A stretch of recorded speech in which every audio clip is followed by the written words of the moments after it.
uncle rather. My aunt's husband, my mom's sister. Oh, yeah. Yeah. Oh, yeah. No, we still got it. It was expected, actually. It was like his 8th stroke. It's never easy. Ryan. Yes, ma'am. Debbie will let me know when it's time to start.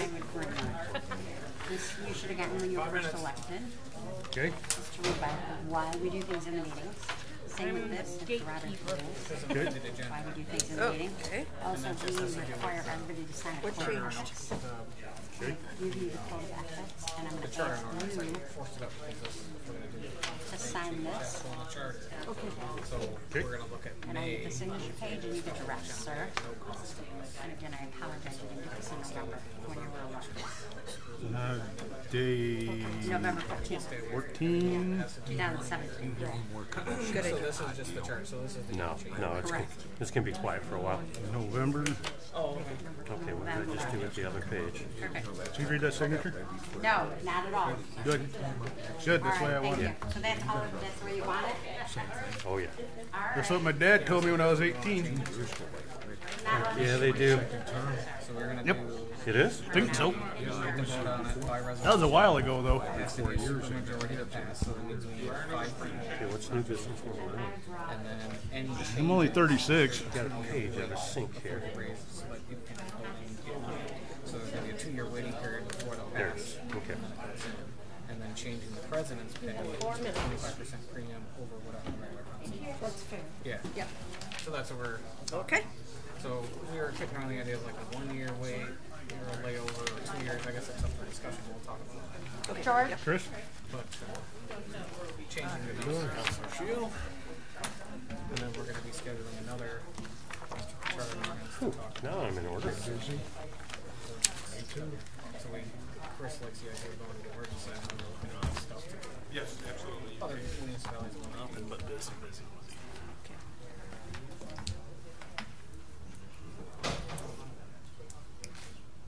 And France, but probably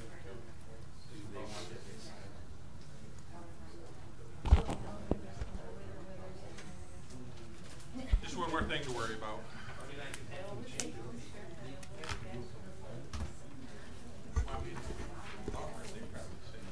Don't want that for John Lowe gave us that. There's something on the back, too. Yeah, out of the hospital and back. I had a card for you last time. I forgot to bring it this time. I'm glad you're feeling better. Thank you. I didn't even know I had pneumonia. It was Double in your tongue. What? that doesn't just go away by itself. Put me on oxygen and antibiotics, steroids, which made my blood sugar go up, and then they had to give me insulin to make that go down. Then they had to give me shots in the stomach to keep me from having blood clots in my leg while I was there. And then I got my insulin in my neck. Oh yeah, it was a Dave? Yeah. Sounds like Good, it. you? Yeah. Doing all right, my man. Doing all right. Yes, ma'am. Suzanne? Just waiting for the end of the week. Where'd you go, Suzanne? Montreal? Yep. Love that town. That's I where used all to my love going up to family Canada. Yeah. Well, actually, Lachute, which is a suburb of Montreal, but yeah. Nobody knows where Lachute is, so I Victoria, just say, BC is one of my favorite places on earth. I've been to Toronto. Does that count? You know, it's the first time I ever saw a woman with a beard was when I was in Toronto. I was like, no. I looked at my buddy and I was like, dude, that's a dude. He's like, no. And I looked and I was like, and I lived in Seattle. Seattle's very progressive. I'd never seen a, well, it was probably, well, you know, it was one of those half and halfies. yeah. Yeah, I saw that in New Orleans. We went there for Mardi Gras. I haven't caught up to that yet. I don't want to.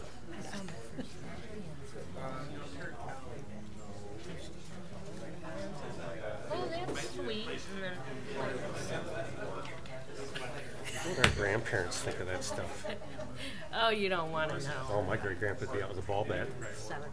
I'm going to read We all ready? Stuff. The amended agenda item, make sure I can. Call to order.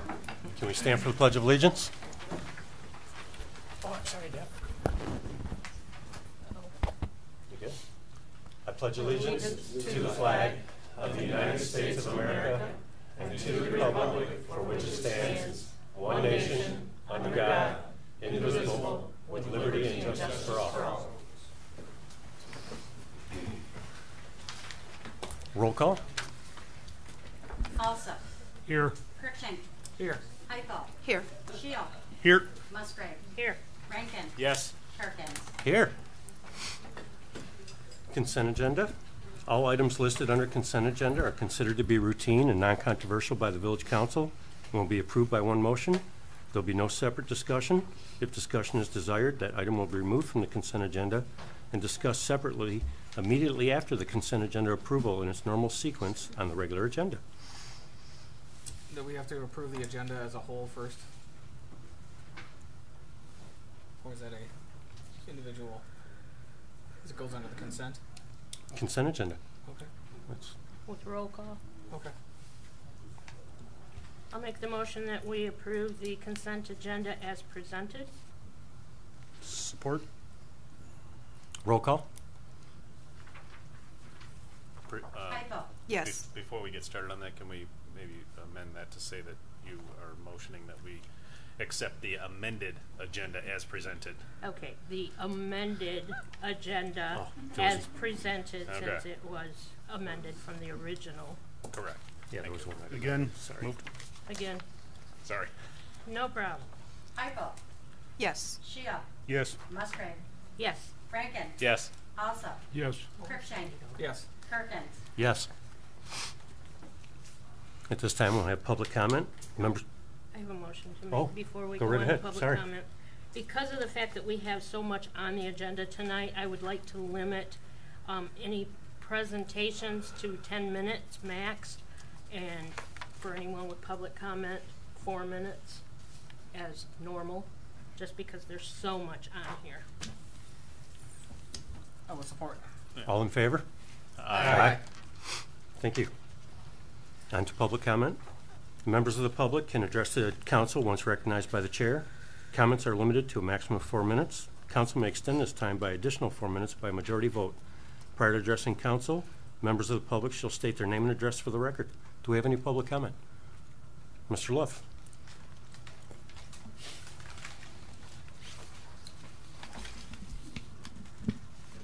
Oh, yeah. Do I dial this up here?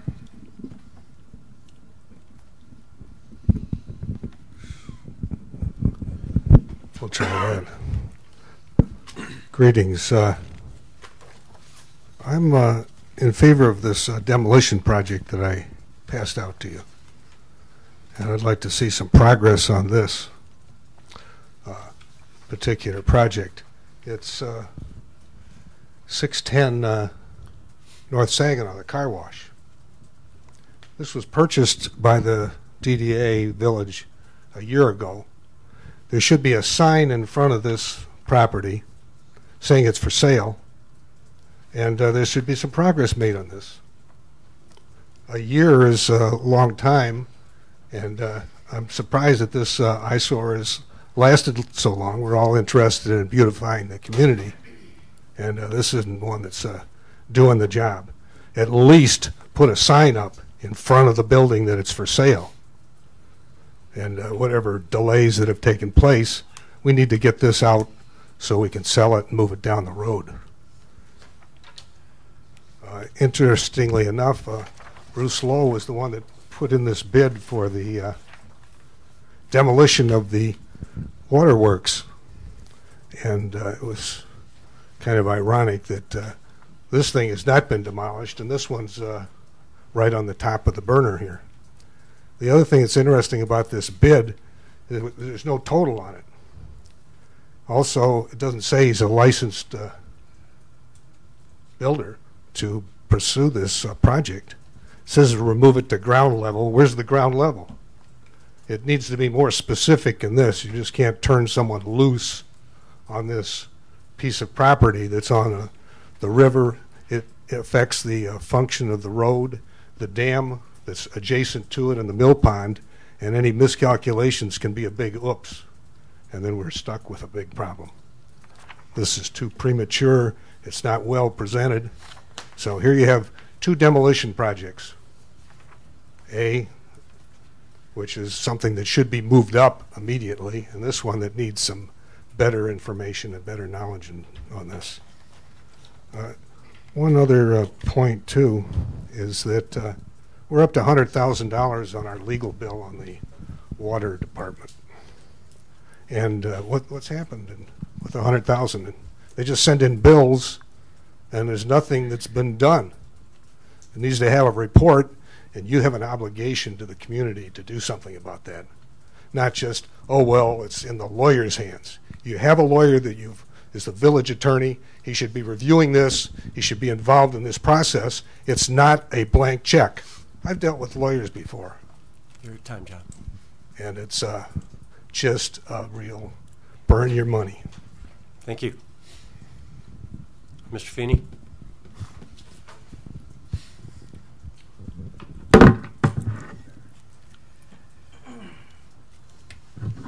Pat Feeney, 210 Franklin. Just a quick question. I was wondering, what is the balance in our water fund, and does that include the minuses of the legal fees?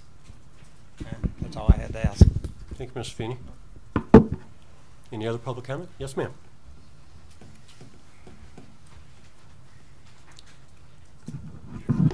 I'm Sherilyn Everly. I live at 314 Hadley Street. I'm here to talk about the Waterworks building. Back in the spring, you know, the council called for a citizen advisory committee to meet and review. I think that was also prompted by the Parks Commission, if I remember correctly. And you all asked us to do our homework and to come back to you with our best advice what to do with the building in the Waterworks Park. And our advice was to tear the building down. And when I read in the paper a few weeks ago that 3 of you had voted to change directions, I kind of took that as a real kick in the pants, because I don't think you understand how hard we worked and how seriously we took the mission that you gave us to do. Chris Fleckenstein was a member of our committee, and she probably called at least a dozen places asking for help with grants, and was anybody interested in helping us do something with this building or with this location? Nope, nope, nope. She got passed on to everybody. Brad Rebar has studied the history of this area, the mill, the building. He reassured us that there is nothing historic about the building itself other than it was built a long time ago. What's important is the Leffel turbine in the basement. And our recommendation, and Chris and Dave were both on the committee, our recommendation at the time was that we pull the turbine out of the building, we save it. We recommend to the Park Commission that maybe a monument be built or something to recognize the value of that turbine, that it created the very first municipal water system in Oakland County. Nobody's disrespecting that. You know, so we did our work. We lined up a plan. I went to Mr. Crabtree over at Cumberland Enterprises at the end of Hadley Street. He does salvage of manufacturing companies all over America. He said that he would put all his resources together to help to save that turbine, to get it out. A village said that they would store it so that it could be taken care of. We had a plan. We recommended it to you. We laughingly said, and please don't consider anything else unless somebody walks up and slaps $100,000 cash on the table. I mean, we really tried hard with this. So in August, you unanimously accepted our recommendation. We were grateful. We patted ourselves on the back. We did a good job. And 3 weeks later, kicked in the butt. Because somebody thinks that that building has a purpose, has a reason.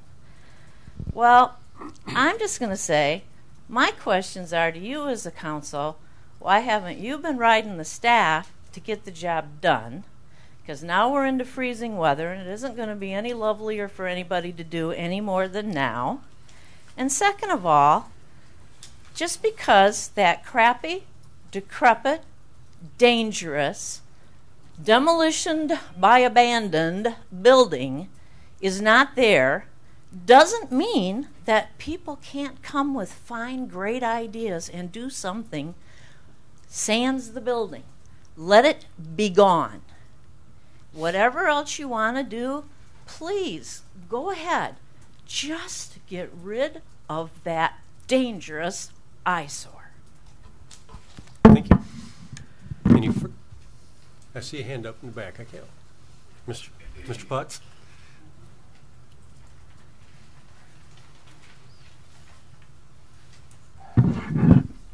Richard Potts, 1214 Bay Court. I'm appalled at the village council recommending that the building be tore down. I mean, you put it in storage, it's going to stay there for 10 years and nothing's going to be done on the mechanism inside. The DDA voted, from what I hear, unanimously to save it. And then June 1st or like that, there would be a decision made out of it.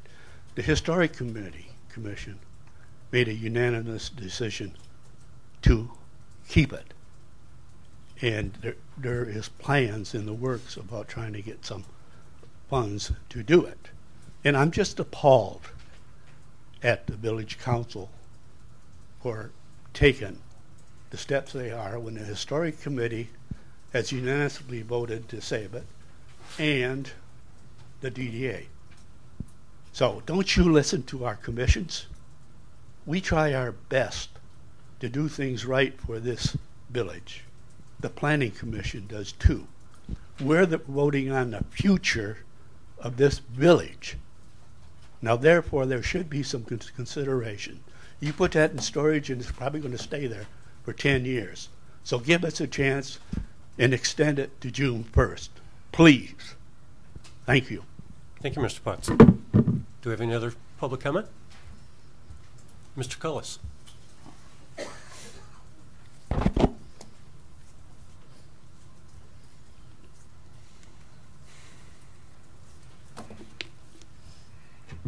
Is this picking up here, or do I have to hold it? No, if you can put it back in the holder. I think you put it back in there. Yeah, but Just- it's all goofed up trying to adjust it.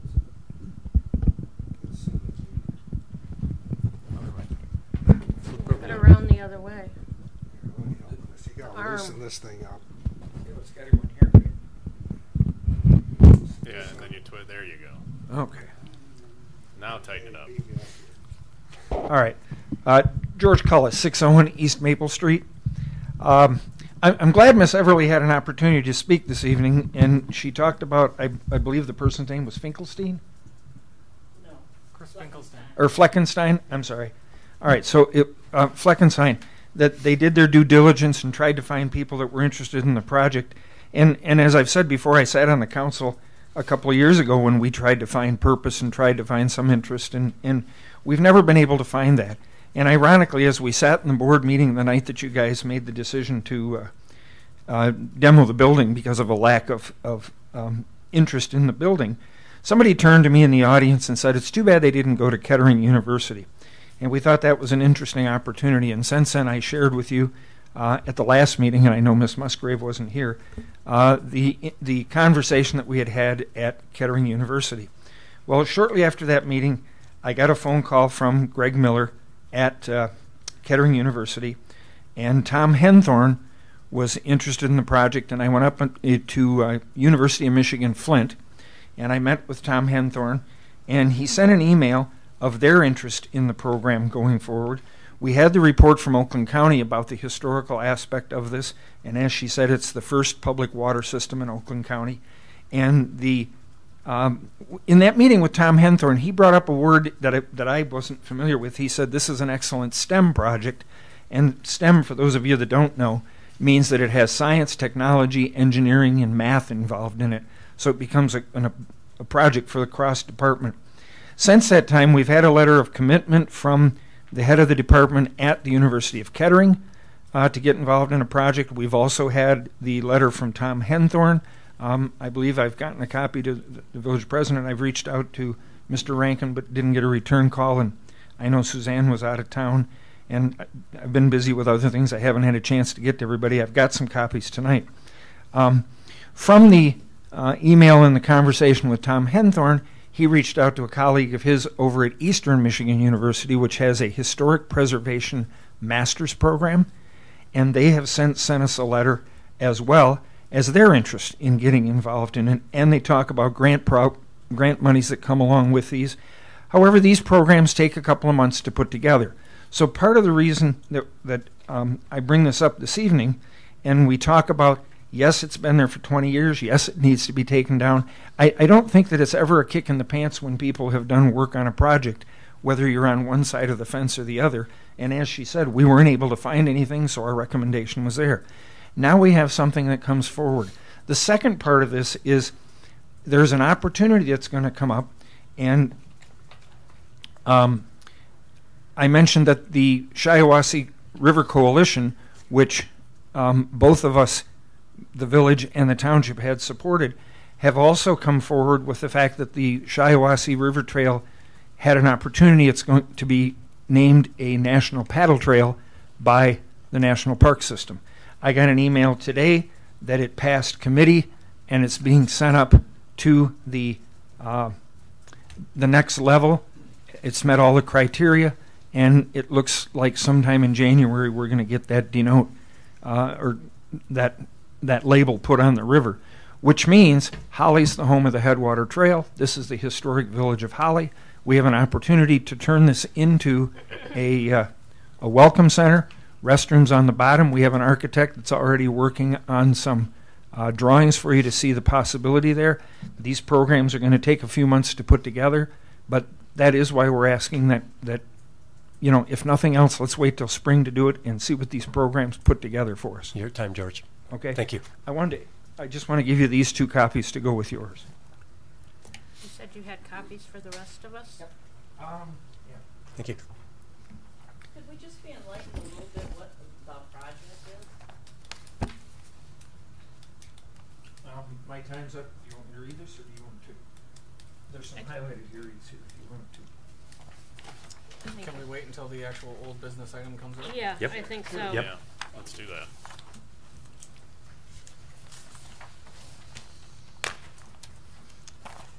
Do you have any further public comment? Mr. Hoffman? Bob Hoffman, 2521 Rose Center Road in Highland. First thing I want to do is apologize to all of you guys. I know this has been very frustrating for you, and you've dealt with it. You've asked for a response from the community, and you didn't get any. And I'm apologizing because I didn't pay attention and get here a little sooner. But the fact is that we're here. We're doing everything you originally asked for. And I have to say that your vote initially to tear it down was probably the right vote at that time. But things change. And now you have a group of people here who are willing to step up to the plate. I have my designer who did my building at 101 South Saginaw drawing a plan right now to show a rendering what this could look like. We're working with Oakland County. They're helping develop that plan that we presented a couple weeks ago. And I had a structural engineer look at it. He said the foundation is fine. I'm trying to answer all the questions that this board has. But I truly believe this is a historical building. Just the fact that it's the first waterworks facility in Oakland County says a lot in itself. And it's located in Waterworks Park. And there'd be never a better example to show some kid, some 12-year-old kid who walks in there to see the water coming from the dam being brought up to a different elevation, pumped across with all these gears. You know, there was suggestion of maybe building a pavilion and putting this stuff underneath it. That's not the same as being in the building. And there's a wooden gear in here that's probably that big around. You can't expose that stuff to the weather. I mean, and there's not one building in Holly that makes Holly, but all the buildings combined make Holly. And this is a significant building at the south end of the community. And I'm willing to commit my time, my money, which I've already done. This is a viable project. And together, I think we can do a good thing. Now, it didn't get to disrepair, overnight, and it's not going to get repaired overnight. But I know I'm a contractor. I know what it takes to fix that building, and it's not as bad as it looks. You know, it's sad looking, but I fixed up a lot of sad buildings before, and it's not going to cost anywhere near the cost that somebody from the village got an estimate of $90,000. Because I can put a new roof on there, a new floor, and the interior, I can put new windows in it, and with the contingency, it's only like $30,000 or $35,000. And I got quotes from reputable, licensed, insured contractors. So I'm just asking you guys, please put this on hold, and let's evolve through this process and make this thing work. It'll be something we can all be proud of, and I really would appreciate your consideration. I mean, I'll even work on fundraising. I'll work in setting up a foundation to create a source or a conduit for money, so it won't, no money will have to come out of the village, and we can maintain it. I've had people already that'll commit to contributing some money. We've talked at the DDA, and the DDA again voted unanimously along with the Historical Commission to put the brakes on tearing this thing down. The DDA is setting up a 501c3c that we can use to channel money through, so people that donate money will at least get a tax write-off. But I mean, this could be another jewel. It's like a diamond in the rough. And I'm putting my name out there, I'm putting my energy, and I'm putting my money out there. I just need everybody's help. Thank you, Mr. Hoffman. Thank you. Mr. President, if I could, I didn't realize he came in while I was talking. Tom Zill is here from an engineering firm that has an interest in the project as well. Would you like to speak?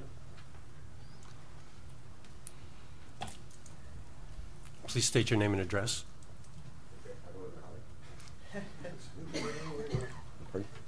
My name is Todd Zill, 2165 Kyle D. Ortonville. I no longer live in Holly. My ex-wife and son lived here for 8 years. He's currently moved to Holly with me, but he's also an active Boy Scout with the Holly Troop. I just found out about this project tonight when I was talking to Mr. Cullis about Eagle projects. I am an engineer. I design and build automated equipment, assembly lines, presses, things like that. So anybody who's driven a car has a part off one of my lines. One of the things with the Boy Scouts I want to start with is we try to teach the Boy Scouts about history and how important history is to everything that we do in our daily life. Right now we have two Eagle Scout projects going on. One is with the chicken coop at Holly Heritage Farms, and the other one is with the old outhouse. So we've got boys renovating an outhouse and a chicken coop from 80 years ago, and my son's about to start a project on a corn binder from about 1920. Now we could have easily just demoed all these buildings and getting rid of the corn binder, but it doesn't show these kids what life used to be. We talked today about disposable life, disposable products. Everybody's on their phone, everybody's on their TV, their Xbox. Things like this pump house are things we can't replace. Once you demo it, it's gone. You can't get it back. Some of the parts that are in there haven't been made in 100 years and will never be made again. These are the kind of things we can't take away from our kids. Okay, as an engineer, I deal with the most technological things we have today, robots with vision systems, communications, data collection that is just absurd. But there's no craftsmanship. It's just a machine to us anymore. There's no warmth to the stuff that we build. This is something that if you guys get rid of, we can't get back.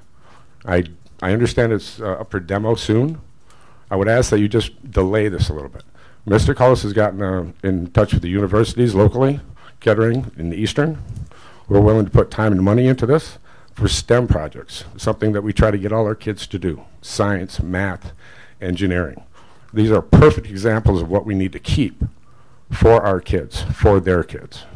And I would just ask that you guys think about this. You can delay it. You can tear it down anytime you want. But once you tear it down, it's gone. And we will never have the chance to get it back. And as part of Holly's heritage, and the fact that we'll be at the mouth of the Paddle River, I don't remember what he called it, that would be something to bring in tourism. People want to start at the mouth of this river and go down. So my contention, please wait. Let Mr. Cullis do his thing. Let the universities come in. Let the new engineers, these kid engineers, see what we used to do, not what we do now. Thank you very much for your time. Thank you. Yes, sir.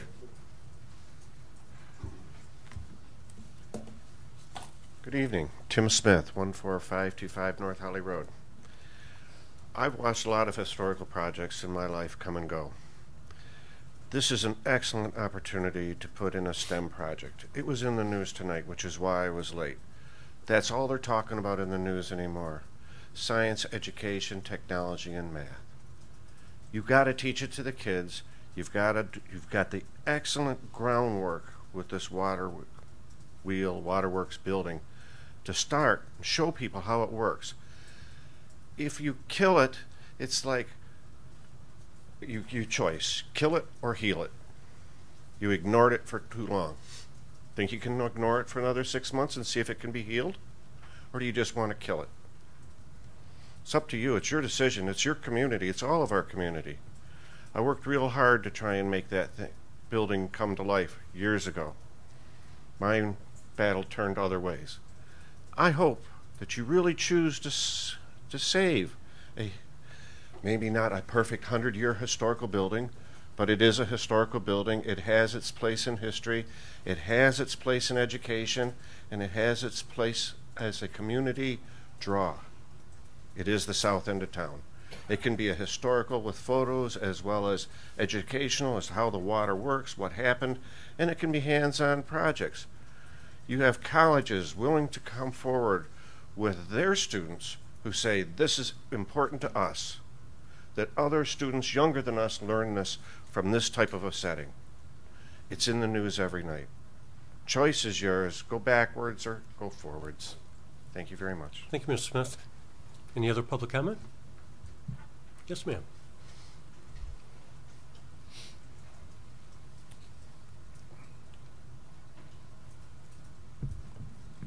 Sarah McCanny, 106 John Street. And I am on your Parks Commission. Hi, everyone. I just came up to let you guys know that I am one of the people that on the Parks Commission we recommended to council to have it demoed. And I am really inspired by some of the new interests, and I would like to see it given a second chance if we can. I was also really inspired with what happened with the Gray Lady in the 11th hour. I didn't see that coming, and I was pleasantly surprised at the outcome. And if we could do that, I think that would be great. You know, we're throwing around historical and history. Of course, that's what Holly's known for, our historical buildings. And yeah, it's not the oldest building in Holly, but it's pretty old. It's been here for as long as I have. And to me, it's all I've ever known. That's all I've ever seen or known on that piece of property. And if we could give it a new life, if we could give it a new facade and make it something that could be useful, I would love to have that same structure that has been there for my entire life. And I mean, you called me ma'am, but I am probably older. I am probably old enough to be a ma'am now.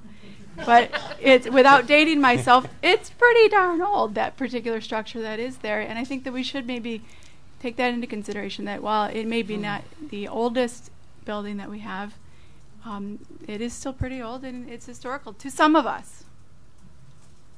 Thank you. Yeah. Any further public comment? Sure. All right, we'll close public comment at this time. Move on to old business. Item number 1, consideration of the waterworks building motion.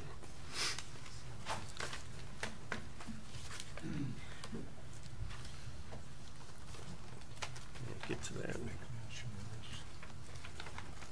There was a motion on the floor for demo. We had 2 votes at the last meeting. I think we should give them a chance to save that. The only reason I would go along with that, Bob Hoffman would do a good job. I've seen his work, I've seen your estate, and I have faith in you. And that's in John Love, but I'm just saying, I used to be on that years ago. We couldn't get anybody to even help us do anything to that. Well, The only way you could do it is to make a motion to remove the motion to demo. I want to make a motion to remove the. To rescind, excuse me, thank you. The what? You would make a motion to rescind the motion for demolition. You make it, and I'll second it. Go right ahead. Well, I like to make a motion not to demo the building and give 6 months more time with the committees or whoever's working on it and bring it forward to us. Every council meeting or every 2 or 3 council meetings, come forward with your plans and let us know what's going on, not 6 months from now. Can we I talk think they're about looking this? for a little more than 6 months. I want to talk. We How get, long do you want to give them? A year? Well, the So motion Well, no, she no, no, has- no. They're, if the But- motion gets seconded, then it's Then the open council for comments. discussion. Right. Is there a motion on the floor right now? Yes. to rescind The prior motion. The prior motion to for demo. demo and postpone for 6 months. I'll second. Now discussion. Now discussion. I'm extremely concerned about the liability factor for the village. Mr. Cullis, when you talked last time at a Kettering, I don't know if it was this gentleman, fell down the stairs, or broke through the steps. And Mr. Hoffman, you said you had an estimate that the foundation was fine. Is that correct? Yes. Okay, 'cause that goes against every other thing that we've heard about that foundation, that was not repairable, or it was very dangerous.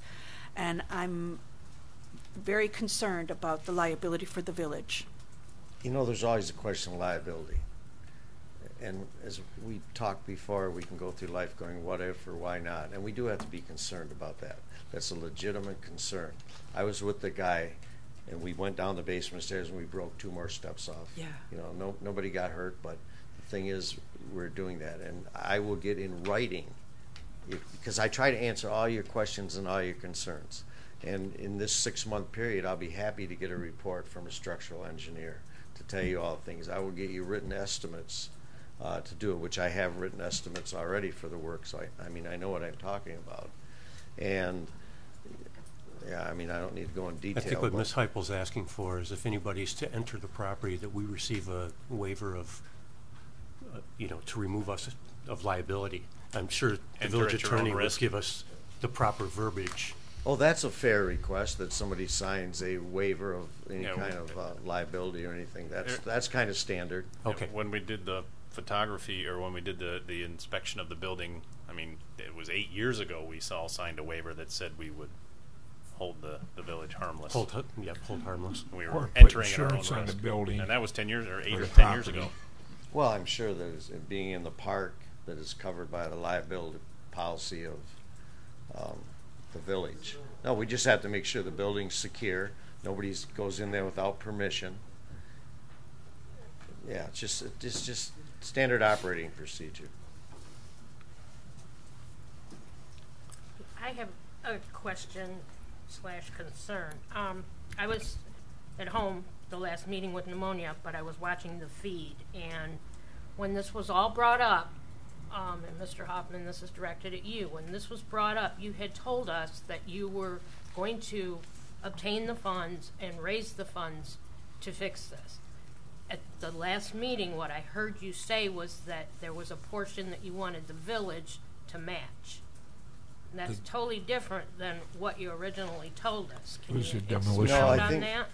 I think we always talked about hopefully obtaining some of the funds that you've budgeted or allocated for the demolition. And I said, if you guys pony up 15,000 of that 25,000, I'll go raise another 10,000 myself. And if you match it then with the balance of the 25 you have budgeted, then we'd have $35,000. But yeah, that's the plan. And once I've talked to other people too that are fairly well off, and they've committed a certain amount of money, but they need a conduit so they can get a tax deduction, which is just so, and that's why we're hoping it could go through the DDA, because we are setting up the 501 3C, and You know, so there's going to be different avenues. We're also hopefully that we're going to obtain some grants too from different people.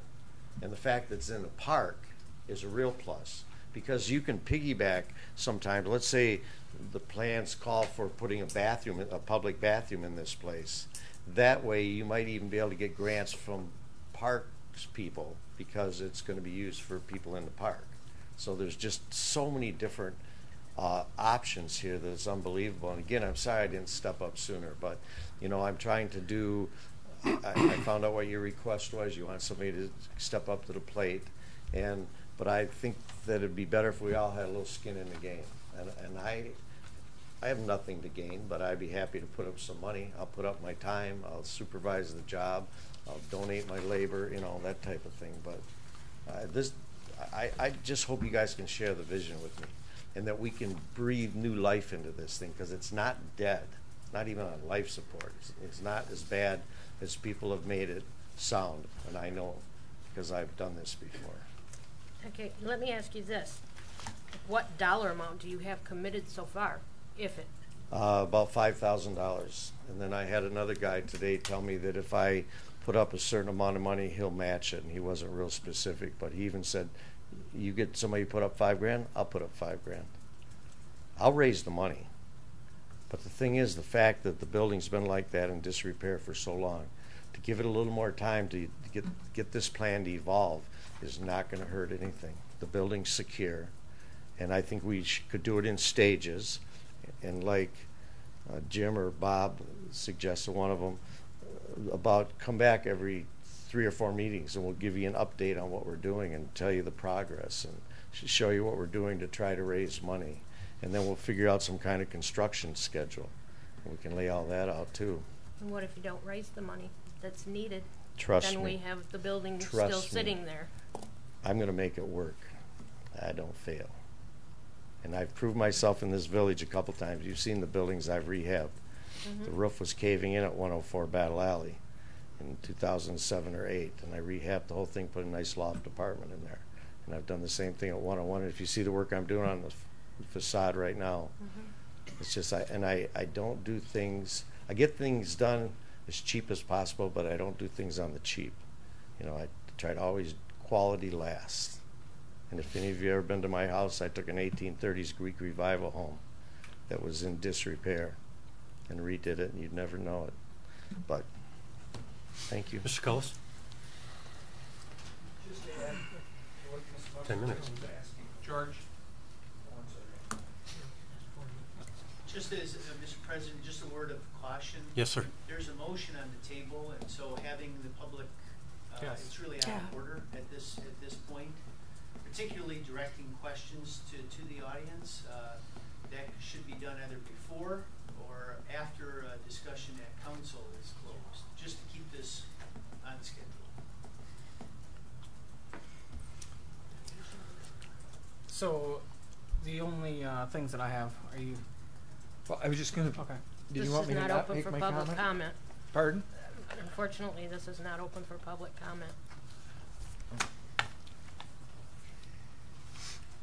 As you were saying, Mr. Krishnik? Yeah, a couple questions. If the building comes down, does that mean we do not have the first municipal water system in the village or in the county? What if we use the committed money that they're attempting to raise to build and boost the monument that the park system definitely wants? If we had $50,000 additional dollars, what kind of a park would we have at that place? As opposed to, the long-term cost is one of the things that I'm always constantly thinking about is we're only up to $35,000 right now with us committing $25,000. So what goes on after that? The long-term cost of it. That's my long-term. We're in trouble. We will be in trouble in 15 years. We need to figure out how to maintain our budgets. That's another thing. As being presented now, it's all of, I have conversations, I have people that want to commit money, but there's nothing in my hands that says this is the dollar amount, this is what we want to do, this is what happens. So, and then again, if we give the $25,000 to allude to what you just said a few minutes ago, and then the plans don't come through for Kettering and the other places, well, now we don't even have demo money. So we're again stuck at the same point where now there's not even funds to demo something that we said we were going to wait on. So those are my long-term concerns, and I still think it should come down. answer that. Dave, another thing, what we could do too is like the 25 grand, make him sign a promissory note that if he defaults on putting that building together, that we get the 25 grand back. We're gonna spend 20 grand to sue him for 25 grand? Huh? We're gonna have to sue him to get the money back. No, if you sign a promissory note, maybe not. I mean, I think you're making a mountain out of a mold. That's just business. Huh? That's covering us. That's just business. I think it's good business. I have faith in that gentleman right there. Oh, not that I don't, but I'm saying. I mean, We're not talking to a bunch of people that we're just gonna maybe do it. I've seen his work, and that's my opinion. I think he'll do a good job. Based on this letter right here from Kettering, this is from George Miller, Director of Special Collections and University Archives. And the highlighted portion says, I can say that Kettering University is willing to assist with engineering and management expertise should the decision of the Village of Holly necessitate it. This program has real potential as a capstone project for a mechanical engineering student or business management student, depending on need. So they've given letters of intent that they would love to get involved. assist. And assist. I mean, it's, And I don't think Mr. Hoffman would send us on a dead run and put his reputation on the line to just let the project go sour. He got a good name. I have to agree with that. He's just trying to... The only thing I would be on board with is the 25,000 that we have allocated for demo is not to be touched. It So can't be, because if it doesn't fall through, we need the money to demo the building. So you're saying you would be in favor I of would be in giving favor them of the giving an extension with extension. no public funds at this Correct. time? And if he does come through with it and it looks good like he says he's going to do, then we'll cut him a check for the 25 grand. Next June. Well, A retainer. We just hold a retainer. I like that. Yep. idea. And Well, at that's this good. time, the only motion that we have on the floor is to rescind the demolition order. For 6 months. It's been there for 50 years. It's not going to, 6 months not going to kill us. I agree. Well, We're for still in 50 discussion. years, we've been doing this loop. We're going to tear it We down. never We're had- going to Never had- save We never Mr. had real Hoffman, people. We never had Mr. real Love, Ask the people that 3 or stood 4 up. committees Mr. that have done that Cullis. in the years past. They were real people and citizens in researching in the committee, and nothing has happened. This is a council that I feel strongly that we are ones that make tough decisions, the right decisions that need to be made. What? This is one of those instances I'm ready to pull the trigger and make sure that we keep things moving forward and work on the monuments and those kinds of things. The only thing that would sway my vote is if the public funding is not used at all. Well, that would have to be done by motion. Correct. Because right now Well, I'm not making a motion. I'm saying. Oh, no, I'm that's just the saying, only thing that would have to be done by motion, because right now the only motion is to rescind the demo of the building. See, I was with you about tearing it down. So was to I. Mr. Hoffman Until come up. they stepped up to the plate. I seen his work, and he's not going to waste his time. I seconded And your I got motion faith to in the demo. man. I still hear very strongly what Sherilyn brought up, that we had the citizens group. They did their job. They recommended what we should do. We agreed with them as to what we should do. And now we're going to change our mind again? Well, I think it isn't that we're changing our mind. I think that there's been a different set of circumstances presented to us, and we've got people that are highly motivated. Mr. Cullis has been out doing some unbelievable legwork, and we know Bob Hoffman's going to Yeah, we got do what he professional. says he's going to do. My concern is the fact that they're willing to assist us. There's nothing saying that they're going to pony up any kind of funding or anything like that. But as Mr. There's Cullis, nothing. Mr. Cullis stated when he was up there, that if they were to take this as a STEM project, then that would open up the door for grant money. I understand, but there's no, number one, is the grant money even available out there? And number two, how many people are in line for that? You know, I mean, there's grant monies all over the place, but as far as being able to obtain those grants, that's a different situation. And if we go forward with this and when we say yes, we'll postpone this, personally, I would like to see money brought in immediately before anything goes on with it.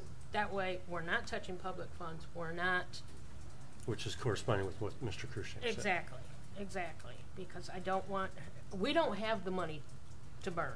I concur. We don't. I agree. Period. And And if we, I don't want to throw public money down a and I don't know what the time frame is for them obtaining a 501c3, but Katie Hughes stated last night that we're, Mr. Walker, could you help me on that one? So it's been submitted to the state of Michigan. It's currently at the Attorney General's office for review. That's what it was. And we're waiting for correspondence from them as far as our status. There is, while nothing is a guarantee, I mean, we have been told that approval should be forthcoming. Thank you for that. 30, 60 days? I would say within 60 days, certainly. So that opens up a whole nother avenue. If we voted not to rescind the vote and the demolition, could they do, how soon can they do that? And like Mr. Love said, do they have the car wash place, are they going to do that first? They were supposed to be checking the grounds on that, weren't they? When would this happen? The level 2 testing, is that what that was? It's been completed. Yeah, so actually the car wash demolition and the proposed demolition of the waterworks building, two totally separate projects. I agree. Should not be linked together, nothing but a subterfuge in order to confuse the issue a little bit. However, since you brought that up, Mr. Love. Phase 2 testing. Mr. Love. Phase 2 testing has been completed on the car wash project. It was just completed last week, and we have talked with the environmental company about completing the cleanup on the property. It's very minor. At that time, then the building can be demoed. And so we are in the process of that. We will be releasing a request for proposals for demolition of the car wash building within the next week or so. Mr. Walker, could you explain to everybody the reason we had to go through these steps, because we were using Sure. Yeah, so the proposed demolition of the car wash property located at 610 North Saginaw is going to be done by use of community development block grant funding. And in order to use that funding, which in essence is federal dollars, which is controlled and distributed through Oakland County, there are certain guidelines and requirements that must be met. And part of those requirements were this phase 1, phase 2 testing, and remediation. And so it's just a lengthier process than if we were to pull money from the general fund and demo it ourselves. Thank you. I hope that clarifies that for. So back to our motion that's at hand. You seconded it. I seconded it. Is there any other discussion, or shall we take it to the a only roll other call? thing to consider too is, you know, the burden on the village administration too to follow up with this, because they're obviously money with the DDA. Then they were talking about, you know, contractors and permits and all that kind of stuff. With even if Mr. Hoffman and his crew decided to do the work, you know, there's still a little bit of you know, administrative work that needs to be done, as opposed to just getting the building demoed and starting from there. It's another thing to think about. Okay, so the motion on the floor is to rescind the demolition of the waterworks building. The motion is to rescind the prior motion. Correct, which is exactly what. To demo the waterworks building. Take it to a roll call. If you'd like, the attorney has a comment. If Please. counsel would be interested prior to your. Please. Well, just hearing some of the discussion, obviously the motion that's on the table is one option. Another motion would be to forestall enforcement, meaning delay demolition, which means that you haven't taken anything really off the table. You could wait and see how things develop, and if you like the way things are going, you can continually delay this. If you don't like the way things are going, then you make a motion to proceed. So a motion to rescind kind of takes you right back to square one. A motion to forestall or, you know, basically adjourn just means we're going to hold tight with where we're at right now. It's just an option. I like the option. Would you like to restate your motion and forestall? Forestall. And as opposed to rescind. Forestall for 6 months, the waterworks building. Forestall enforcement of the demolition for 6 months, if I understand your motion. Yes. Yes, stop the demolition for 6 months. And if that's acceptable to you? Yes, it is. You have to I will second that. And we'll take that to a roll call. Well, that's May a I different ask a motion. question? That's Yeah. a whole nother set Okay. of discussion. Yeah. Here we go. Okay. So that also doesn't commit any funds. That's right.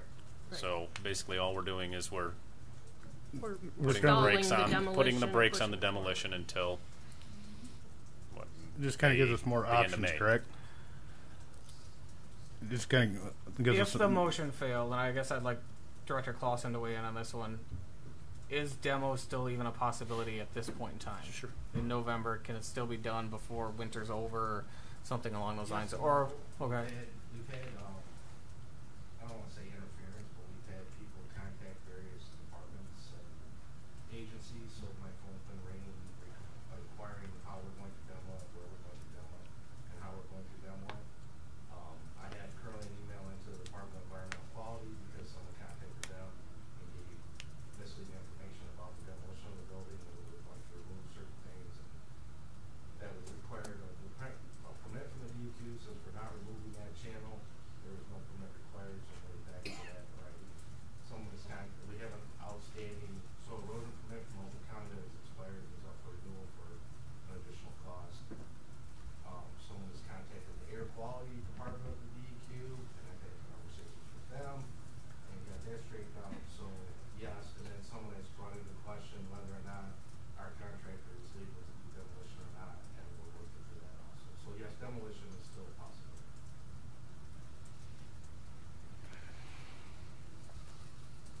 Any further questions? So this, with this motion, does that just Just postponed it for 6 months. It just postpones it. and it leaves the And avenue if there's to movement on Mr. Hoffman's end and Mr. Cullis's end, then we could go back. He has to report to us with plans. Correct. You didn't say that. It's not in the motion. It's not in the motion. You didn't say that. You have to have a motion for that, stating that. No, the motion on the floor is to forestall. That's it. And Stall Mr. and Hoffman has, demolition and- has Well, I think forestalling the motion would accomplish that Time period. objective. If at the end of 6 months we aren't happy with the amount of progress that has been brought to us along, at various points along the way, or at least at the end of that 6 months, then we go then we ahead. go forward. If there's no Exactly. stipulation, though, they could come in May and be like, "Oh, we're still working on it. We need 6 more months." Well, then, And at that point we could say no, or we can say no tonight. I would like to see a smaller time frame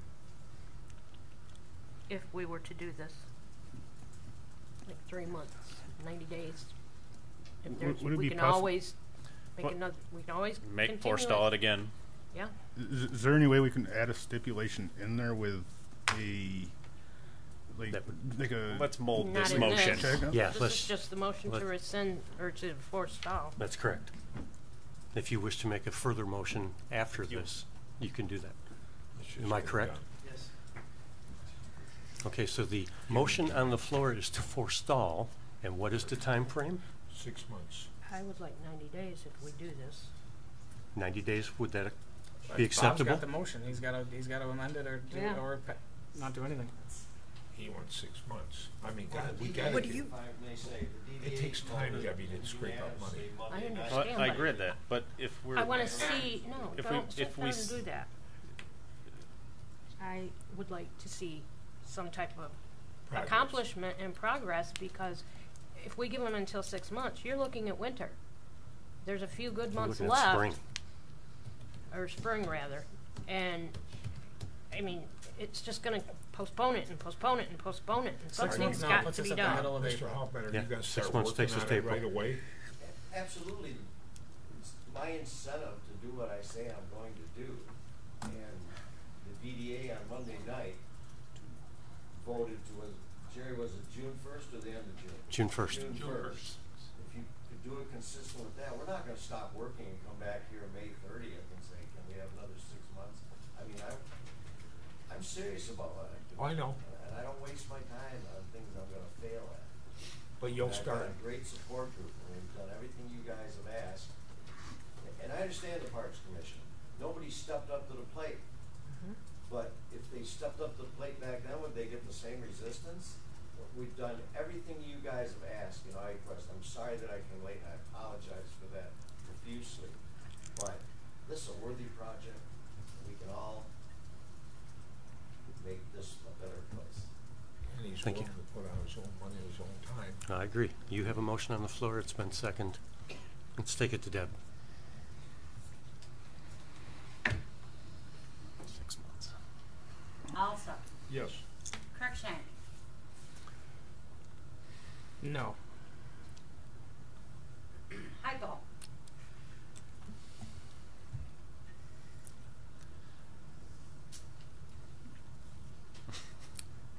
Yes. Shield, Yes. Musgrave,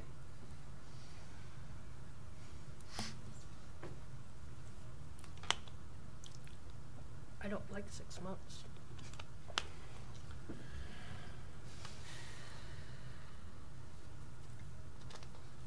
It takes you to spring, and it's nice.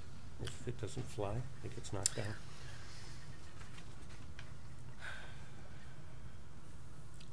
Yes. Rankin, Yes. Perkins, Yes.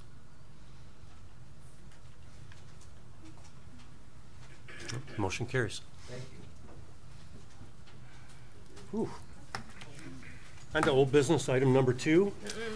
Oh, excuse me. I'd like to make a motion for the waterworks building that we have some kind of report every 30 days. I second that. I concur. Absolutely. Yeah. I agree. So wait, should we just make it official, like the second council meeting of each month? No, Yes. not necessarily. If Yeah, you wish. I would like to. I think that would be perfect. Second? I'll second What it. if they can't make the second? That's why I was saying. One of them 30 could be days. here. Yeah, somebody. I imagine somebody. When's the next, isn't there only one meeting in December? There is. That's correct. So you're. Maybe we do the first meet. Which one is our business?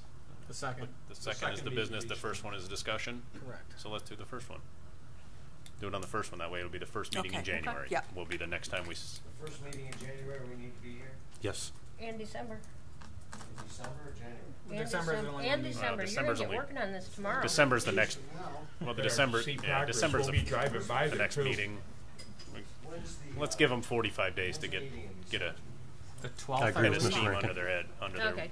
under their boots. 45 days to get Yeah, started Tuesday in right every around there. Every month first after that. village council meeting We after live that. close to that too. But if you get somewhere between now and next, the December 8th meeting, by all 12th. means, come in and 12th. whatever. 12th. Whatever. First meeting in December. 12th. Okay, shore up your motion there and Okay. Okay.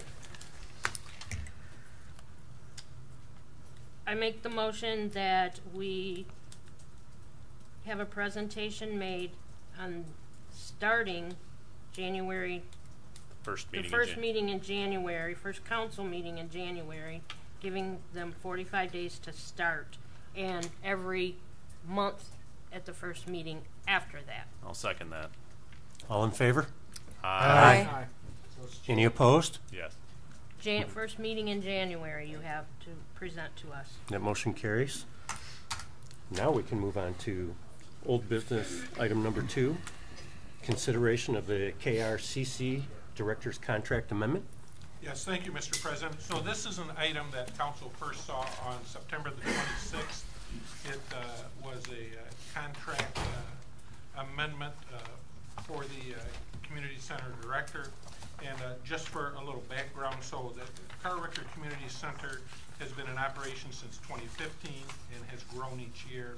In the past year, the center has welcomed over 32,000 patrons through its doors and booked over 828 events. In addition, the center is the permanent home of the Holly Veterans Resource Center, WIC, One Skate Ahead, Grand Tradition Martial Arts, 12 Stones Church, and Chaos Volleyball. And so I list all those only because there was some discussion at that September council meeting, and I think there's some sentiment among council that you would like to see the center be more than a activity center or a rental center. And I think that that's a good thought, and I think that's something that can be thought about. But I think with the current budget and the way that the center has been viewed and just the ability that the director has because of the budget, I think she's limited in what she can do. I think when you look at just the mere fact that 32,000 people came through the doors, that's 32,000 more than did in 2015.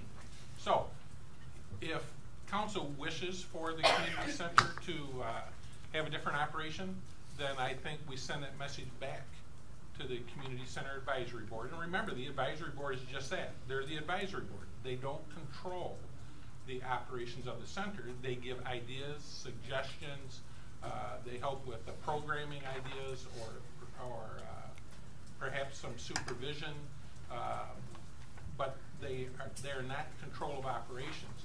If council wishes that the advisory board have more impact or a different structure, then I think that's something we can look at down the road. If council wishes that the center be more than a rental facility, which I think even if you change mode of operation, I think you still want it to be a rental facility. I think there's a need for it out in the community, and I think just those activities that are currently in the building, number one, show that, and number two, they pay the bills. I remember this year, the village, we didn't have to budget money in order to support the community center. They are self-supporting. So there's something to be said for that. Regardless of how we think the center should be operating, I think that's one thing that we all want, is for it to be self-supporting. But I mean, I think the advisory board can certainly be sent that message, you know, that let's think about some different ways, and let's help move the center towards some different programming ideas, if that's in fact what we want. But I don't, while I think that that's something we can look at, and maybe that's something that is looked at during budget, if council wishes to allocate more money towards the center, I think if you ask the community center director, I think she would welcome that. I mean, remember, she's one person functioning without an assistant and taking care of all the administrative matters, plus supervising activities and all of that. But really the question of the September council proposal was to consider changing the status of her employment through her contract. So currently, since the formation of the center, the director was a 1099 employee, which of course I know you know that means that she pays both sides of FICA. So if you make $6,000 a year, but you have to pay both sides of FICA, you're really not making $6,000 a year, because you're paying really the employer's portion of that FICA too. So that was one request that the director had and that I recommended to the council. The second one was that the percentage that she gets paid, because she's not an hourly employee, she gets paid based upon the number of bookings. So when you talk about this center is heavily based on bookings, well, of course it is. That's how she gets paid. But even so, she still only made about $6,000 last year for the number of hours that she put in. And that's because under the current formula, the Village of Holly receives, the Village of Holly Community Center receives 40% of all bookings. Holly Area Schools, who owns the building, so obviously they should get something back from bookings, receives 20%. And then the Community Center Director and Holly Township Parks, who is her full-time employer, receive the other 40%, and then they split that. 20% to the director, 20% to Holly Parks. And so really what she receives from every booking is 20% of whatever the facility bookings are. And so the request was that she then would receive, or that percentage would change, and the community center would receive 30%. The school still receives their same 20%, so that doesn't change. But the Holly Township Parks and the director would receive 50% of the bookings. And so really you're just talking about 10%. So, I mean, if you have a $30 booking for a room, I mean, basically you're talking $3. And so, I mean, I think it's modest. I still think it was a fair proposal. My recommendation to council, and of course, as you always do, you can do anything you'd like. But my recommendation, you know what, is to approve these two requests for this contract amendment. Let's get a valid contract back on the books with this type of percentage. And then we have another community center meeting on December the 12th. And certainly this will be an agenda item and something that we will talk about during that community center meeting. And then after the first of the year and we get back into budget workshops with the council and have discussions, it's something we can talk about there and really talk about what is it you really want for the community center. So we're not talking about going retroactive back to July 1st. I think it would be fair to go retroactive back to September 26th, you know, for 2 months. There hasn't been a tremendous amount of bookings. I mean, you're probably talking less than $20, maybe a little more, but there hasn't been a tremendous amount of bookings. So that's my recommendation, is to authorize these 2 contract amendments retroactive back to September 26, 2017. Mr. Walker, under the proposed 50%, how does the split between Ms. Brinker and the township parks, is that 25-25? Is it 30-20? Is it? So, I mean, it's my understanding, Ms. Brinker's here, but it's my understanding that she will receive 30%. They will still keep their 20%. Okay. Just as Holly Area Schools. Okay. Is that correct, Ms. Brinker? Thank you. That in reality, that shouldn't be part of the conversation. The previous directors, they got 40% of the total monies. The only reason that there's a split now is because Tony approached the Parks Commission to bring them over and say, can I do this, and be there during time. So if it was somebody else besides Director Brinker, it would be 40% that they would get. So that, in my mind, should not be part of the conversation. Okay. Is there any other questions? I'm concerned about the W-2 issue. Swapping. I mean, I understand the fact of the taxes, but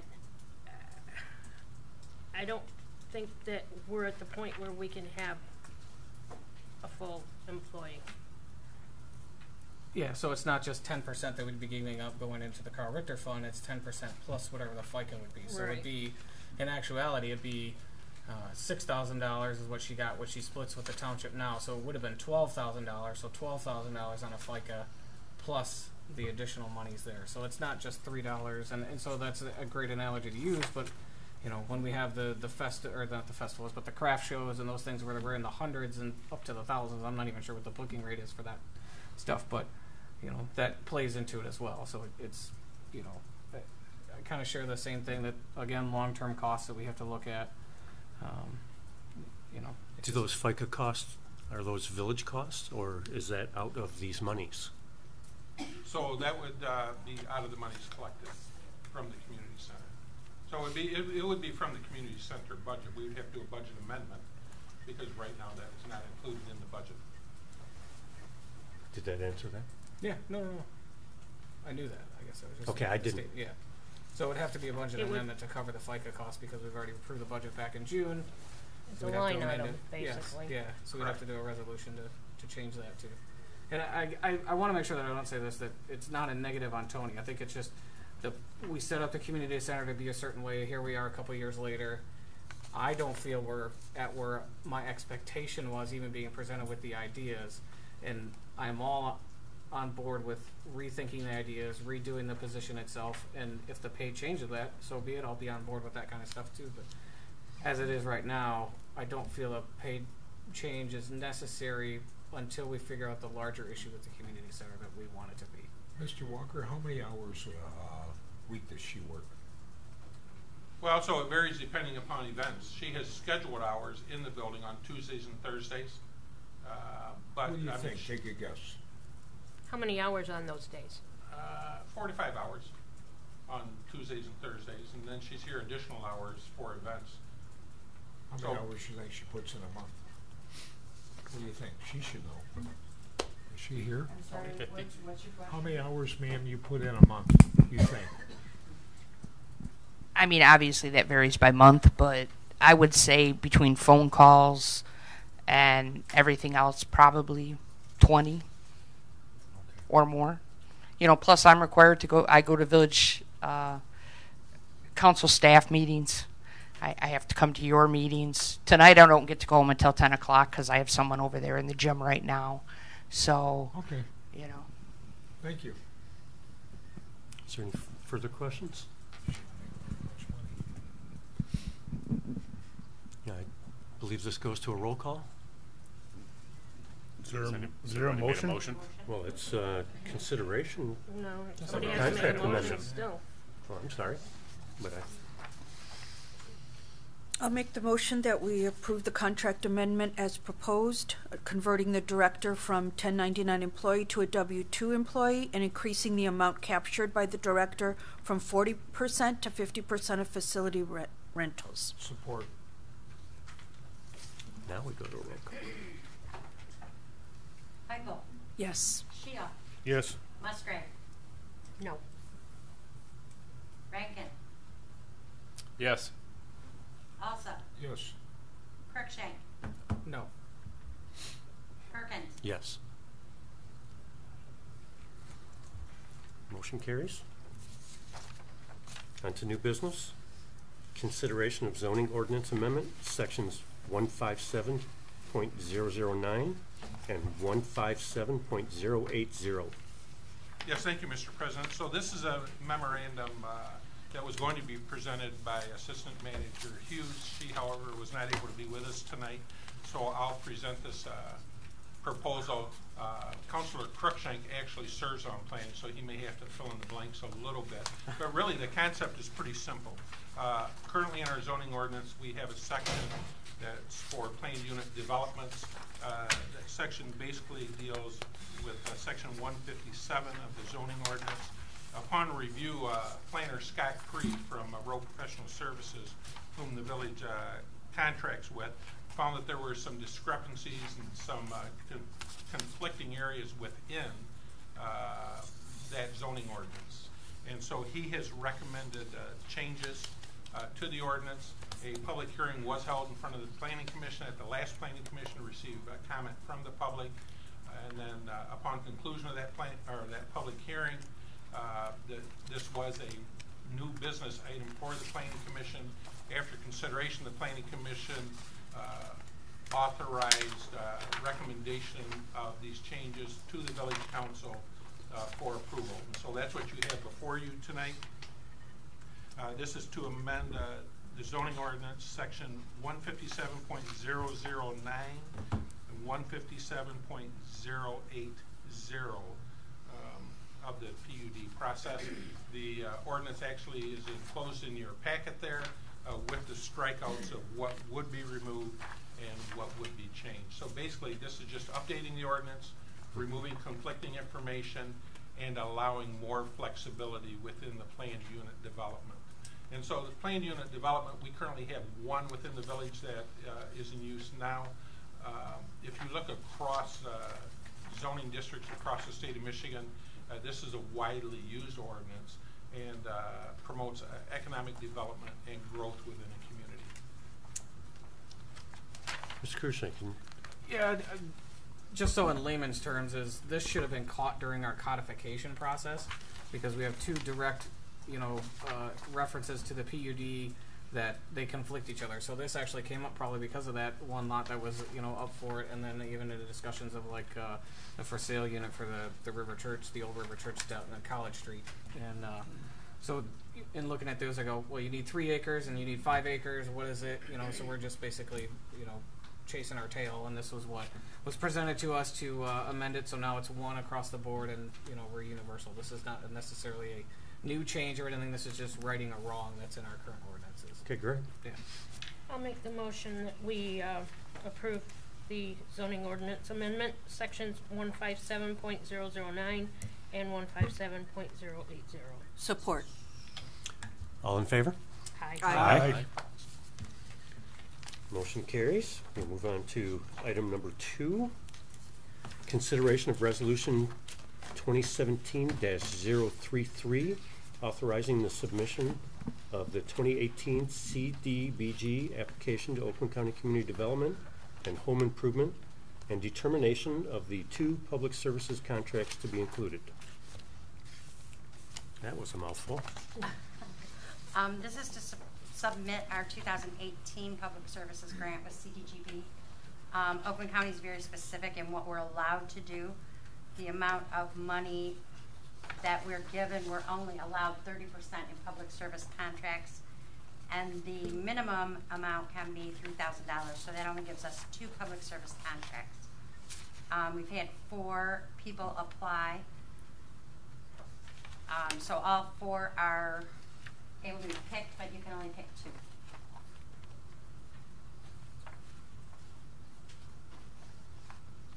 Is there any question on this? The other 2, so Project 3 and Project 4 are what administration are not public service contracts, correct? Right, okay. Yeah. So the remaining monies, which would be total $6,000, pick 2 of the 4, right? Right, correct. Okay. So it can only be 30% of the total amount.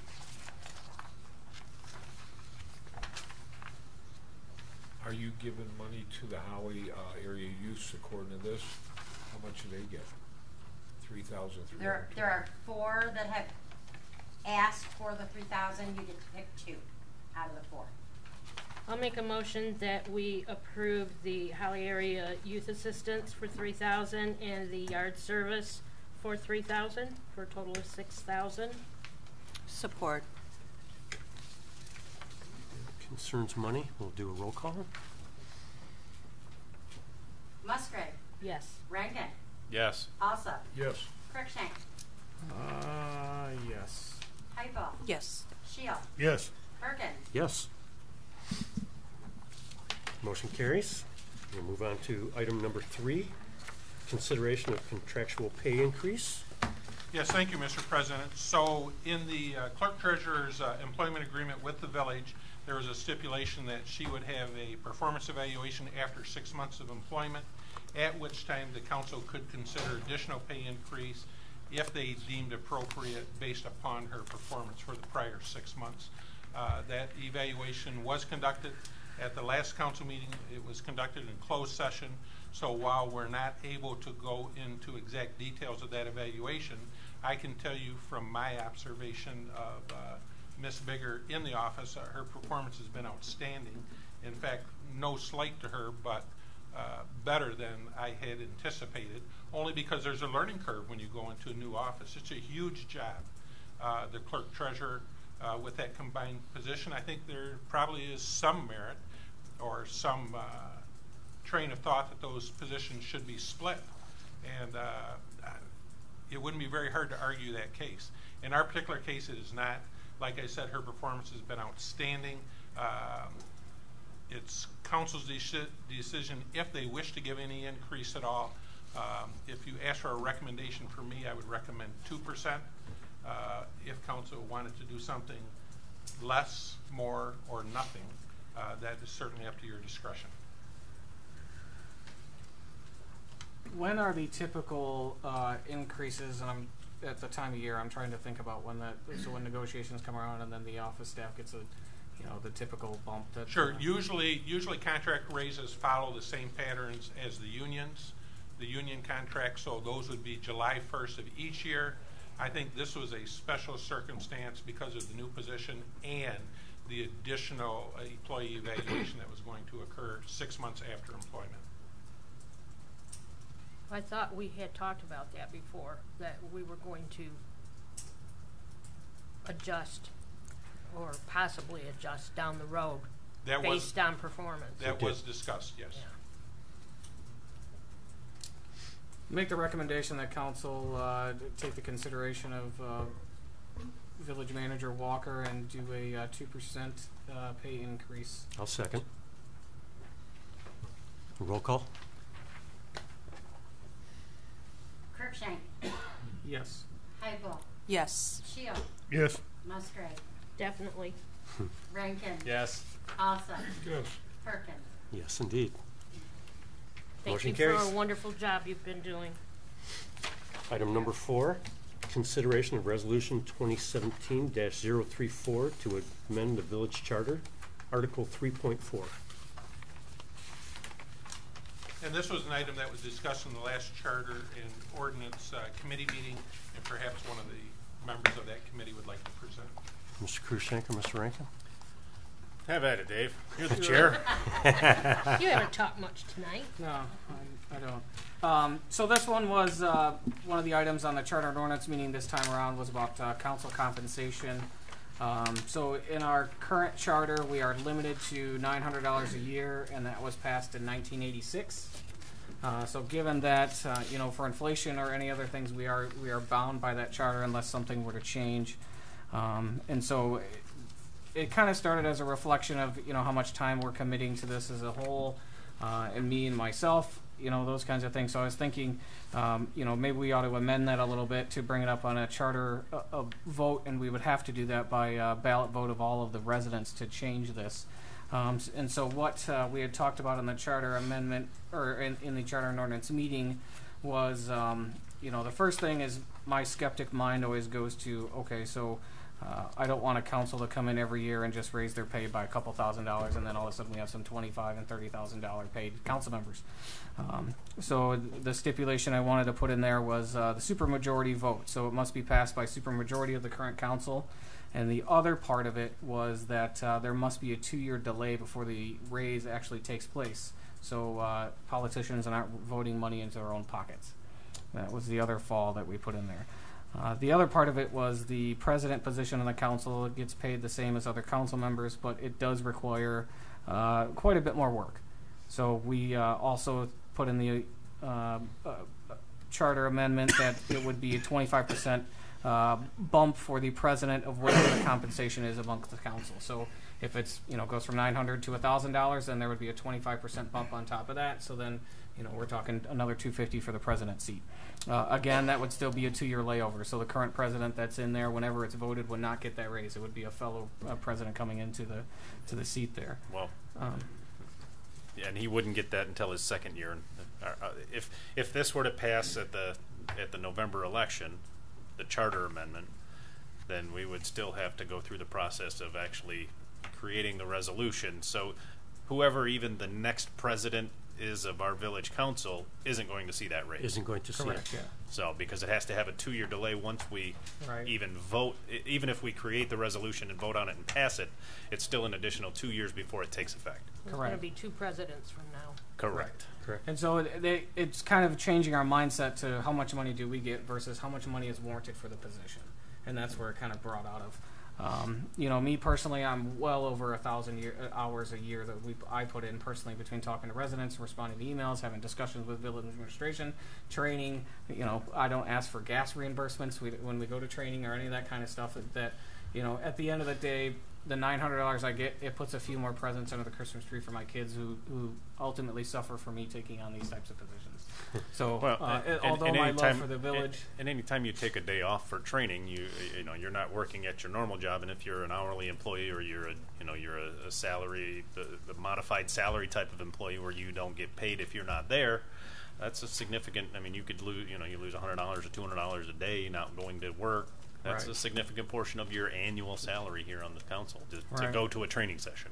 Correct. In addition to that $900, that's before taxes. Correct. Yeah. Oh, yeah. They automatically take taxes out. Yeah.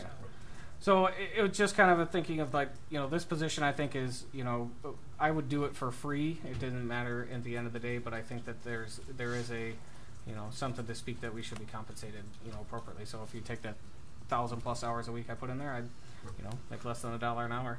So a vote yes would just bring this to a ballot initiative. Yeah, so what we'd be voting on now is, do we agree with the current way that it's listed, that it would go on a ballot and all of the residents would have to do that? What I would suggest is we are allowed to do a special election in February, May, August, or November at 0 cost to the village because it's already built into the schedule for 2018 for all the various elections and primaries.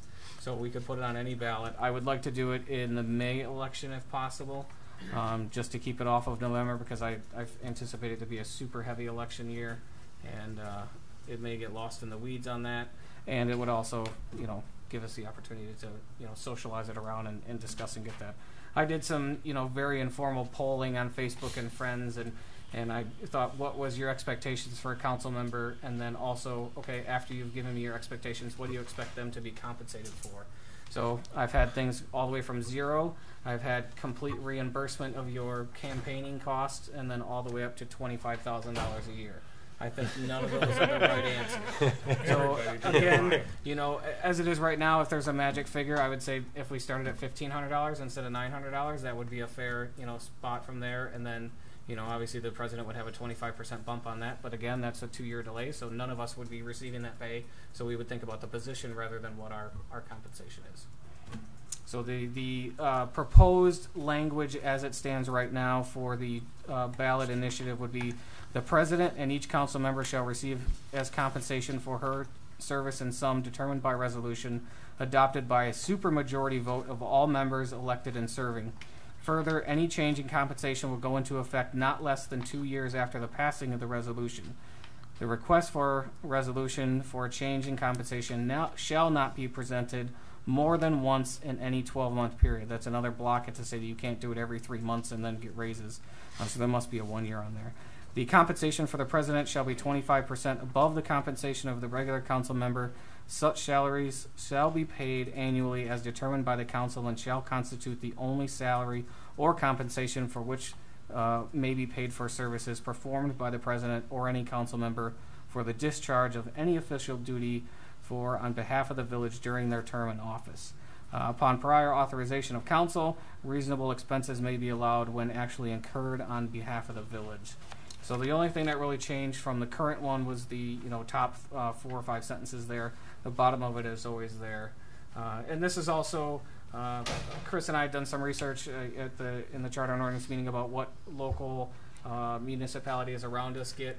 And so there, I would say that the average number would be 2,500 to 3,500 in that range there. Yeah, they were across. I mean, they were all over the board. Yeah, and so there were some that were lower. There were a lot that were higher. It was kind of it really varied.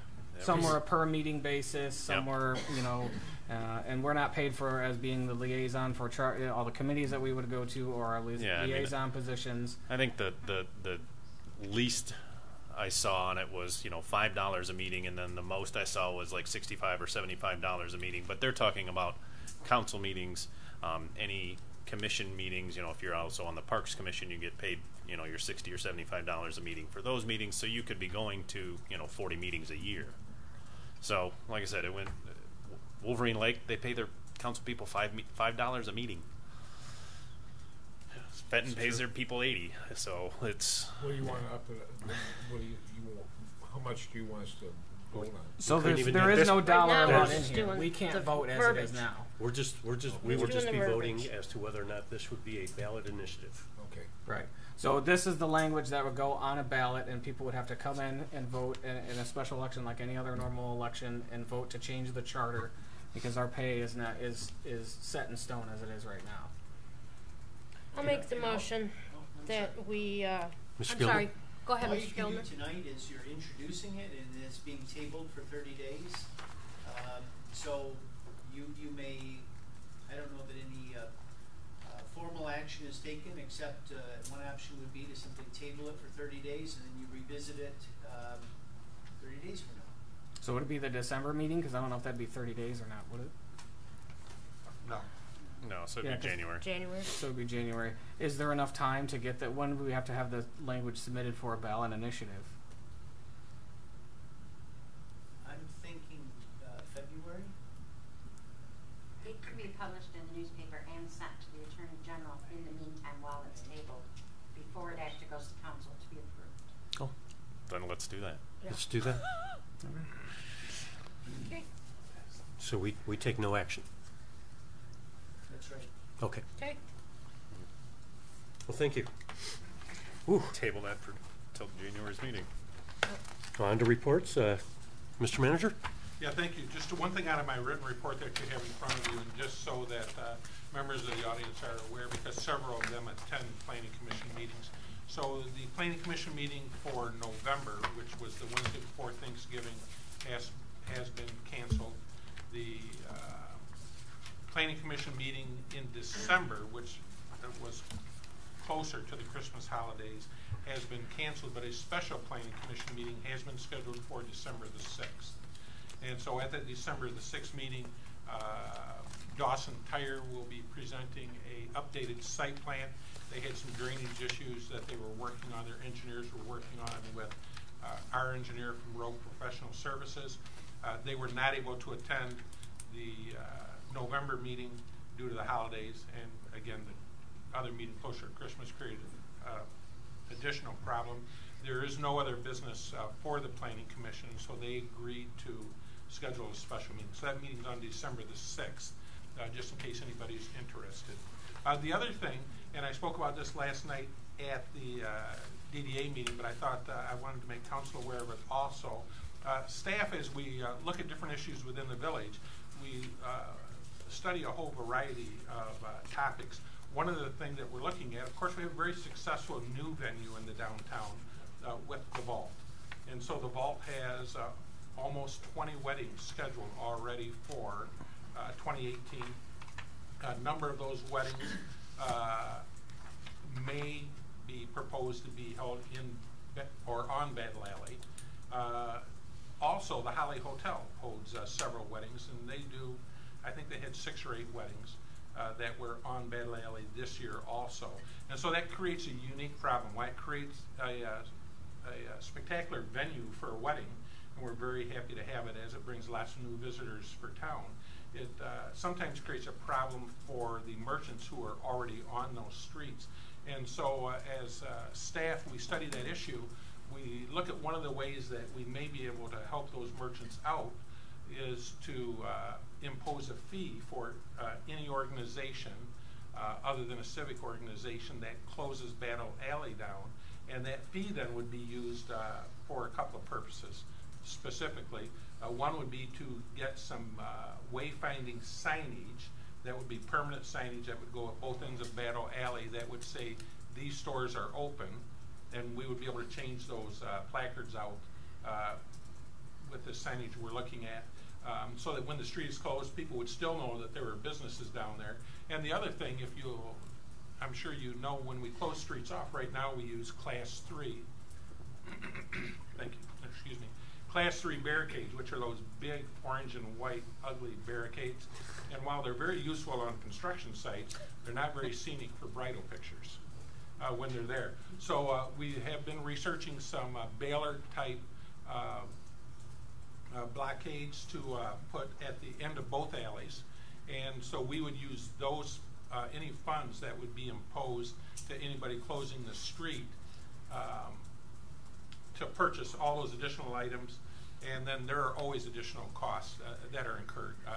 Invariably, DPW services are required to drop off, pick up, move barricades, lighting requests, different items like that. And so I informed the DDA board last night that the intention was for Assistant Manager Hughes and I to meet with both venues to discuss with them possible cost or fee for closing down Battle Alley. And again, that would apply to other organizations also, because we have movie shoots, we've had music videos, we've had different events, which we're happy to have, but we think that we need to make some additional accommodation.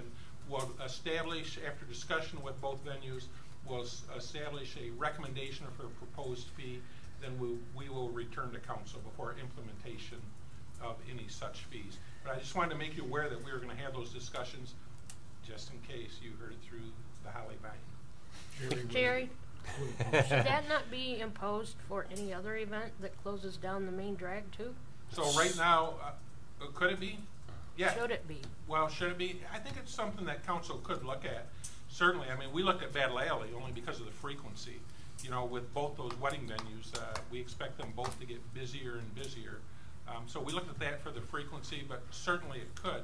Right now, we charge an administrative fee other than just dropping off barricades. If somebody is coming in to shoot a movie, which we've had several movies, but they want sidewalks blockaded off, and Chief Story ends up assigning an officer there, then we charge time and materials type. If they require a vehicle, we have a fee schedule for that also. So we do for those random type of activities where people require time or materials from the village, but there is not an active fee on the fee schedule approved by council for Battle Alley itself, but certainly that's something council could look at for all streets. Mr. Walker, what would you think about, would the car show be included too and something like that? Well, we hadn't anticipated that when we were talking as staff. That's something that council could talk about. Because that's charity, you know, it isn't where you're making a fortune there. Well, and it could be because the car show is supported by and provides their money or proceeds to the Lions Club as a civic organization, certainly that is something that plus the schools here with popcorn, they're there. No, they make money. They're there every Wednesday. You know, they're popcorn ladies. Hiya. Hiya. Sure. Yeah, I would think just first blush that the car show would be considered, because of their affiliation with the Lions Club, as a civic organization, but that's discussion council could have. Thank you, Mr. Walker. As a side subject, to kind of continue that, wasn't there rumblings of us beginning to discuss closing Battle Alley as, you know, for car traffic on a permanent basis? Wasn't that a discussion we'd all had before, or that was going to be brought up and, you know, discussion? Jeannie Montooth, are you listening?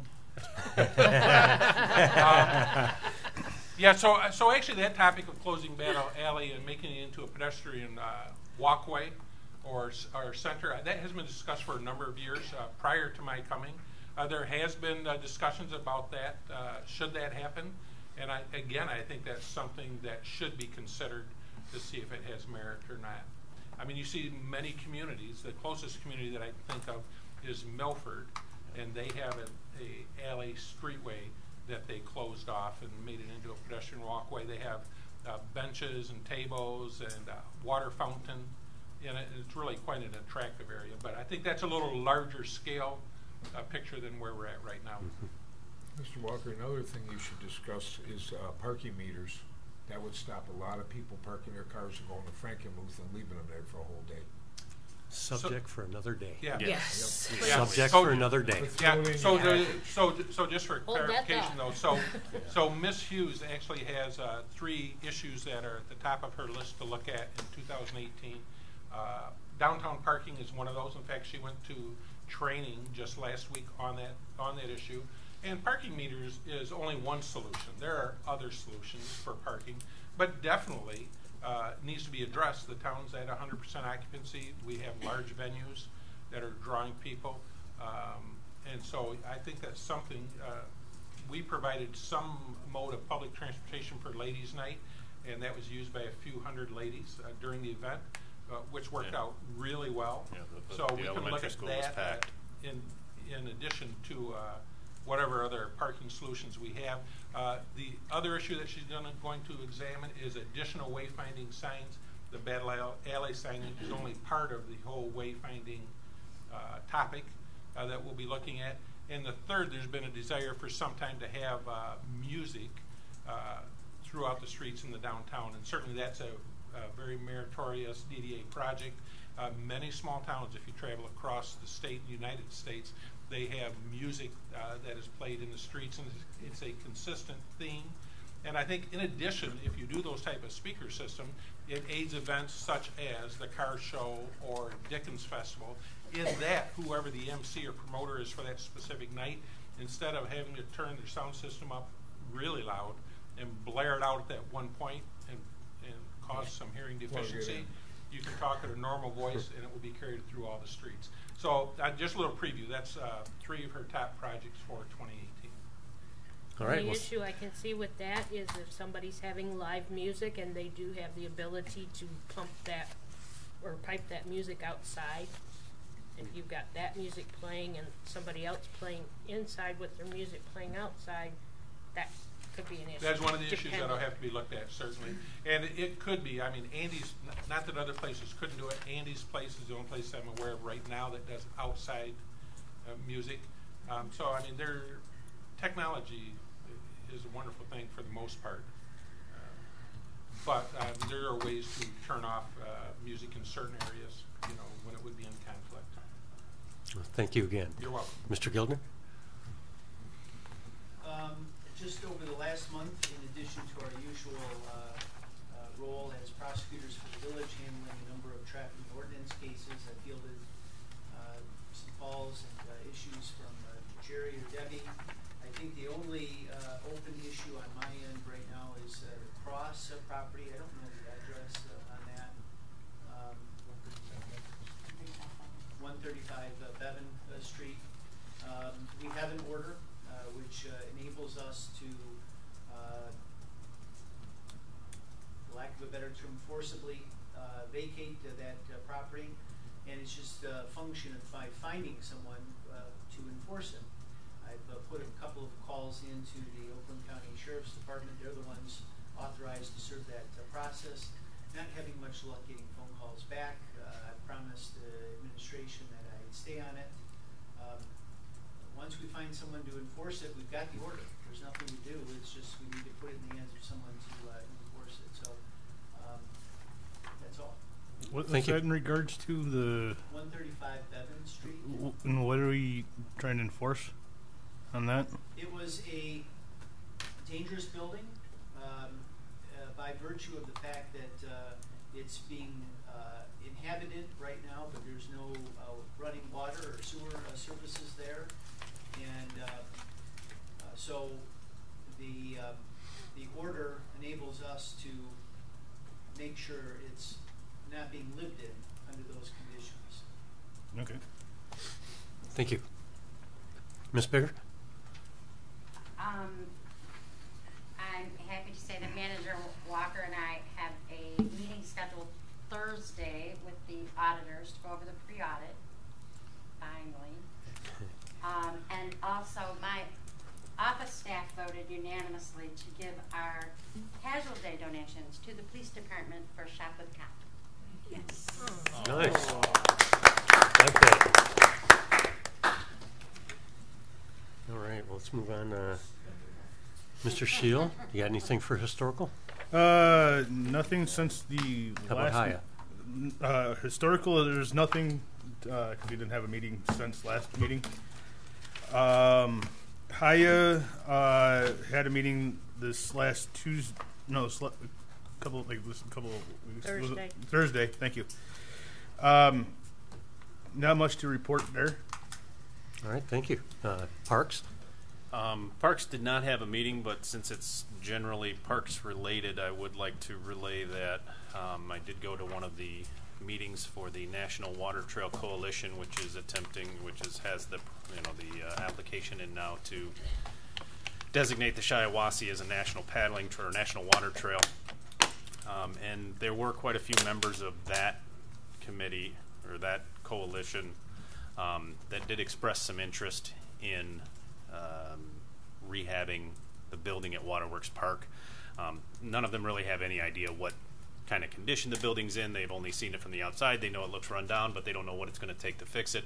And most of the comments were of the, I think that'd be neat kind of variety. However, I think that they have probably a good point in that, with the designation from the National Park System, there may be some more avenues for revenue. So that was one of the items in my consideration of voting to postpone the demolition for another 6 months. I can't believe I said that, but so that was. Anyways, I just wanted to bring that out. Thank you, Mr. Rankin. Zoning? Bob? Oh, nothing. Nothing? Planning? There was no meeting. November is canceled, and the next one is the Dawson's Tire in December. Carl Richter? We have not had a meeting since our last council meeting. However, I would like council to consider directing the KRCC Advisory Board to restudy the purpose of the center. Absolutely. And the contract of the director and the duties involved with that. I would like to see that as an agenda item in the near future. Well, let's do that next meeting, I believe. Yes. Okay. Ms. Musgrave, I know you don't have anything. No, but I did have, remember I said that I had a new business item? I'm going, since there were a few people here this week, I'm holding it off until the next meeting. Okay. I would like conduct toward council and staff put on the agenda, please. Then we'll do that. Thank you. Last night at DDA, we discussed the Waterworks building, and Mr. Cullis gave a fantastic presentation last night. And we also discussed our heading towards the 501c3, and that ball is rolling down, and we're going to get there. And that was that's about it. Any council comments, Mr. Cruikshank? Yeah, the we had talked before about the presentation of thank yous for our committees that we do, our citizen advisory committees. I know I had this discussion with Jerry about trying to do that like in December as kind of a last hurrah, thank you for your service. We've had various committees over the past 12 to 18 months that I've ran a couple of them. One was the Blight Task Force, this one was the Waterworks Committee, and I think that those citizens that give their time freely and are not recognized, we should be recognizing them with a little certificate and a clap and a thank you for your service and that kind of thing. So I want to request that we do that in our December meeting, and we discussed it before. I'd like to get and see if we can get down to the details on that. And actually, so I can reach out to those individuals and make sure that they're either here for the meeting or at least we could get a thank you certificate to them. It's a good idea. Yeah, absolutely. So it's definitely something that's always like last minute and it kind of flies by and I forget about it. I'm like, oh crap, we should officially thank you. Even just a small card, I think, goes a long way. I know that Nicole and I put out some thank you cards for the Parks Cleanup Day, and they were very well received. Yeah. Good idea. A handwritten letter and a handshake goes, in today's times it means a lot. So just being recognized. Absolutely. Yep. So those individuals. And if we could work out a gas card or something, that'd be nice too. Volunteer. Give me a $10 gas card for your time. So that was one thing. Something. The next thing I had was the recording of the meetings. So staff was supposed to be trained over the past few months. Are we ready to roll that out to all the commissions and meetings yet? We should be by the first of the year. So we have not. There was a little conflict in scheduling of our training, but we still have that on the radar. We should be good to go by the first of the year. So I would like, based on that, I would like to make the motion that starting in 2018, all of our commission meetings are now live streamed on our YouTube page. I think that's a worthy goal. I'd support that. Yes. Yeah, I don't think there's any question there. Okay. Mm-hmm. All right. So do we need a roll call on that one, or is that a... No. No money involved? All in favor? No. No. Okay. No. All in favor. Ms. Seipel? All in favor. Wait, we need to finish the motion. Yeah. Oh, sorry. Yeah. All in favor. You're the chair? Oh. All in favor? Aye. Motion carries. Thank you. right. Ms. Seipel? I'm still wrestling. I reluctantly voted yes to forestall that demolition. No. I hope my intuition is not steering me in the wrong direction. I hope that it's not just stalling. So You and me both. I hope to, yeah. I did have one more thing, Jim. Sorry. Go ahead. I'll wait for Ms. Seipel. I'm done. Are you? Okay. So based on the information that I got about the special elections being in those months at no cost to the village, I would like us to think over the next few days, and in December I'm going to make the motion that we rescind the 1-year moratorium on medical marijuana and put it on the ballot for our residents to decide, so that we don't have to continue down this road of should we do it, should we not do it. Let's let the residents who we actually work for decide on that. So I would say in December I would like to make that motion. So just We were supposed to wait for 1 year, remember, Dave? that's why I just said we would be rescinding that motion, just like we did with talking about waterworks. So we can discuss all we want, but there's no council action unless we rescind that current motion. So in December, I would say we should rescind that and then prep to put it on a ballot initiative for our residents to decide for themselves what they want for their town. How will that affect the committee? I guess it would depend. If we decide to actually do that, then the committee would not go into, into research and meeting and discussions. I don't think they have anything yet. Do we even have a full committee yet? No. Okay, so how many people do we have so far? I haven't talked to Mr. Missler. He's handling that, and I Okay. want to keep council separate from it. So putting that on the ballot itself takes it out of our hands, and then we would react based on the ballot initiative. So if it fails, Like we next do nothing. November. And so, I would like to try and put that on a different initiative other than November, because I feel it's going to be a very heavy election cycle. So, but that's something we can discuss. Obviously, that's up for discussion in there. This is just a heads up. You're not making the motion now. No, not right now, but I will be in December, because I don't want to blindside you guys. I want you to be able to think about that, talk to the residents, and then see, should this go on a ballot initiative. It seems like a lot of the individuals that were against the idea when we were receiving public comment said that it should have gone out of a ballot vote because they want to decide for it. And I'm 100% okay with that. And now realizing that we can have, the elections around there, we could put it on, May or August or November if we decide, at no cost to us. We have no skin in the game. We don't have any more citizens giving up more time for things that they're going to present to us that may or may not sway our vote. And then the residents get to vote on the future of their village. Okay, thanks, Dave. Ms. Musgrave? Nothing. Mr. Shield? I guess nothing. Mr. Rankin? I know that we were, as a council, not overwhelmingly positive about the KRCC contract extension. And while I think that it's something that was necessary, I don't know that I want to see the direction of the KRCC change entirely, but I know that I would like to see it evolve a little bit. To it, and not even necessarily busier, because we do have a lot of people coming into the center. But I would like to see it evolve. However, I believe that getting Ms. Brinker's contract back on track, increasing the level of her pay, a little bit, would I guess give us some time to think about what it is that we want the center to evolve into, without hanging Miss Brinker out to dry, so to speak. Right. So I think I feel that we need to support her, because I feel like she's doing a good job of keeping the building full of people and having events going on and things happening in it.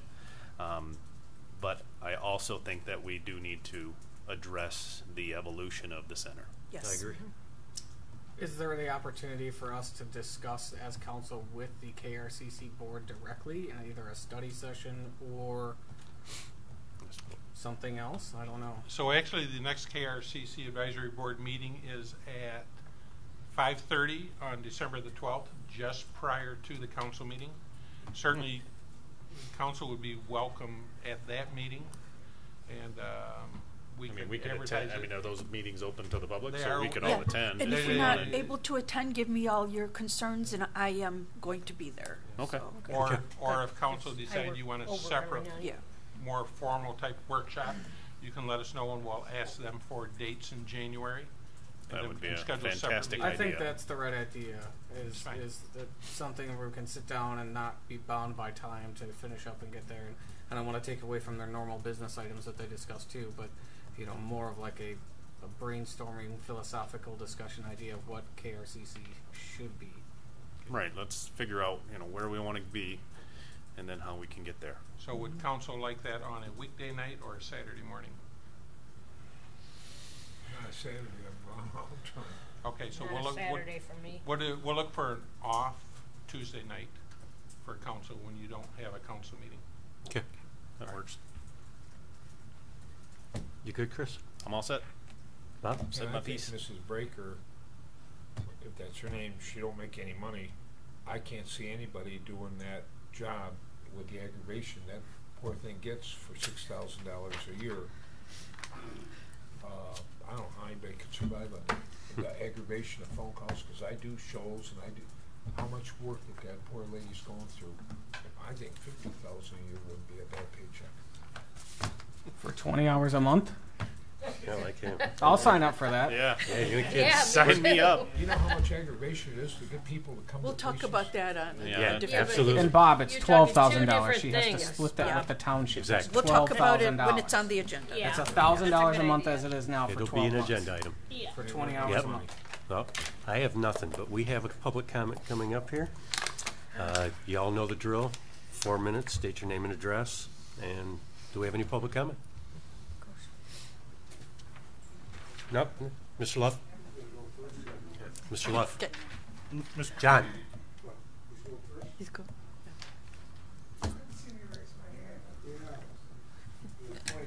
You got the point first. My name is Ray Fetting. Is this on? Yeah. Okay, my name is Ray Fetting. I live on 11304 Eagle Road, Rose Township. I'm Vice President of HABRC.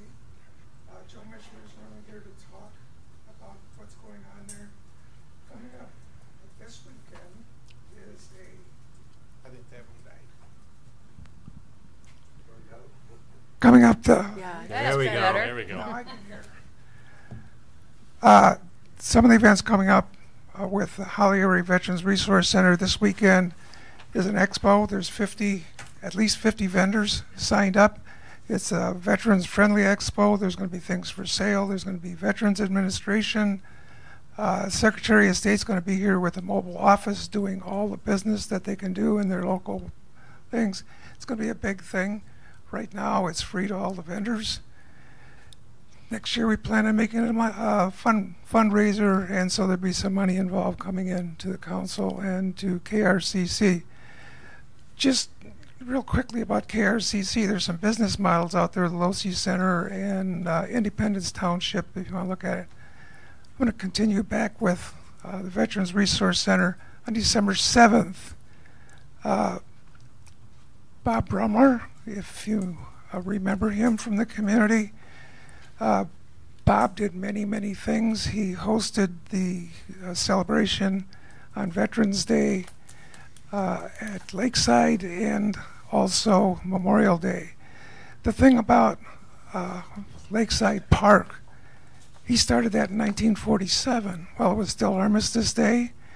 There was a gentleman who did the same thing in Georgia, but he went to Eisenhower. And in 1982, President Reagan had Elizabeth Dole investigate who's the father of this Veterans Day thing that happened in 1954. Well, she found out that this Weeks from Georgia started Veterans Day in 1947, and guess what? Bob Brumler did it here in 1947.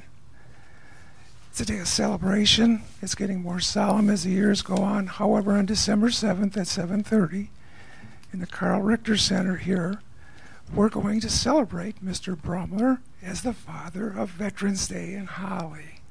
Okay. Along with that, Carl Richter was killed in action, and in 1968, the Carl Richter Award has been given out every year since. It includes a scholarship, and that's supported completely by the graduating class that Carl graduated with. They don't have a plaque. They didn't have all the names of all the recipients. That's been researched. All those names have been found. A plaque has been constructed, and the same night that the Brumler family is going to be here, we're also going to recognize the Carl Richter Award. And those plaques will be displayed next to the exemplar picture in the hall. Our community impact funds, we've been getting a monthly update. We're now at $1.4 million, which is always nice to hear. That round number of $1.4 million is great. We've had 130 customers this year. And the only other question I have is last meeting, Joe heard about the block grant, and he asked how to get into it or what was required, and he was told we were in, but then we found out that we don't qualify, and I guess we still don't know what it is that gets you qualified. So along with the information, I'd kind of like to know what it is, just out of curiosity, because it's okay if we don't get it. We'll survive. We'll get Thank you you. the information. Thank you. Mr. Love?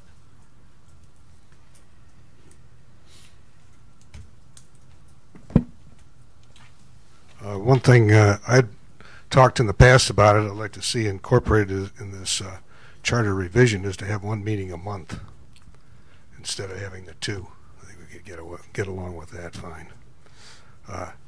Coming over here at down at Hoffman's there in the party store at Saginaw, a pedestrian was getting toward the crossing there, and it's very poorly lit there. And I know 3 people that have been hit at that intersection. So I'd like to see something done to put a light illumination on that crosswalk and not have this continue. I had proposed some awards through the Historic Commission. I'd like to somehow see those incorporated. One is to the people that fixed up the what they call the Barnum Bailey House and some of the other projects around town.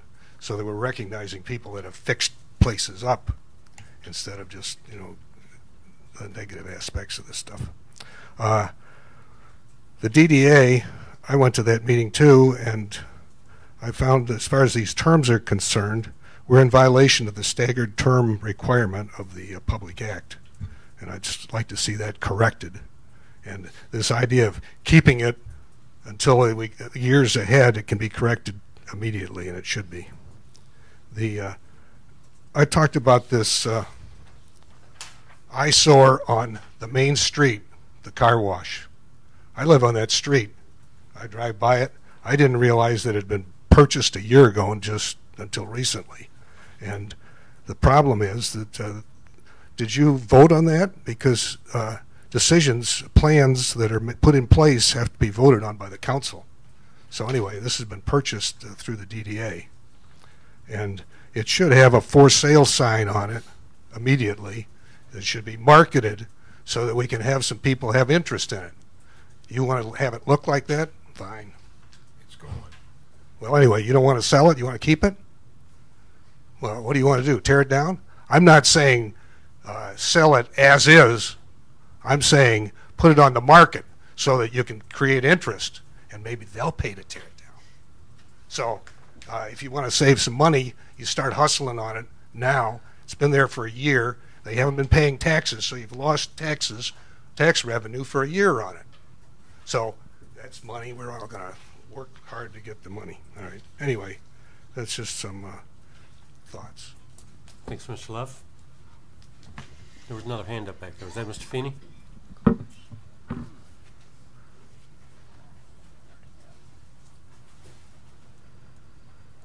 just had one more question. That is, how do I get an answer to my first question? I mean, that would be kind of helpful. Do I have to do a FOIA, or I would think that would be something that would be fairly easily presented, considering where we're at with the water department and the legal challenges. And I don't think it should be anything really difficult to answer. What is the balance? Thank you. Thank you, Mr. Feeney. Do we have any further public comment? Mr. Cullis. Yes, we're not going to get an answer, huh? Yeah. The Holly Dickens Festival is here again this year on November 26th, Friday after Thanksgiving. Was that 24th? 24th, I'm sorry. We will have the tree lighting ceremony downtown. I see the DPW put the tree up today. It's a beautiful tree if you haven't had a chance to see it. We've gotten all of the signatures for the lighting project on Battle Alley from those property owners, so we will be able to move forward on that as well. We've had some great nominees this year on behalf of the Chamber of Commerce for Citizen of the Year, Family of the Year, Business of the Year, and Organization of the Year. There were some tough decisions that had to be made. It was nice that we had so many nominations in this year. The Dickens Festival is in its 4th year since a group of concerned citizens came forward and said we don't want to lose the festival, and we started reconstruction of that festival. That first year we had 4 vendors on the street. One of them paid rent, one of them paid half rent. 2 others were invited to be there so that we had boots on the ground and we looked like something. This year we are already at 10 vendors, and it looks like we're pushing into 15 or 16.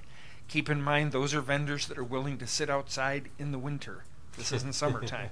So it's a great accomplishment to have those coming forward.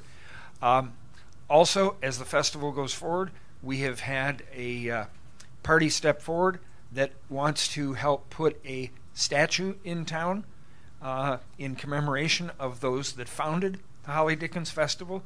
We will be putting that together for you, and I will be making a presentation to the council as we come forward, and that won't be using any public funds.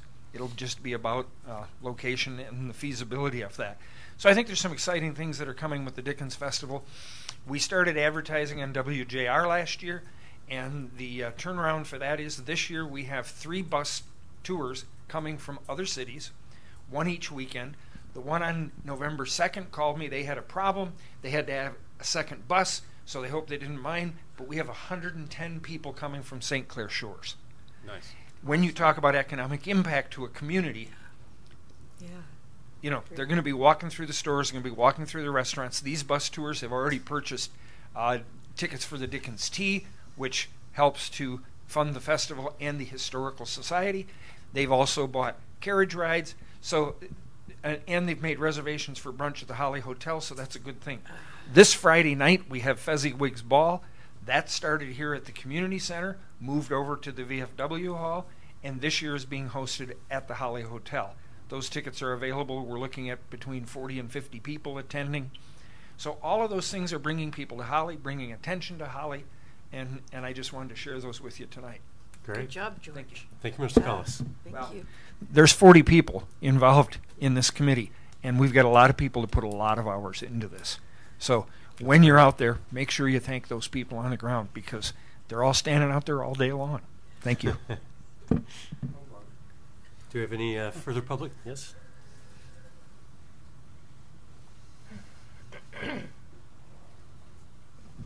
Marlo Davidson, 434 Sherwood Court. Also the night of the tree lighting ceremony at 6 o'clock is the community sing at the Presbyterian Church. Begins at 6.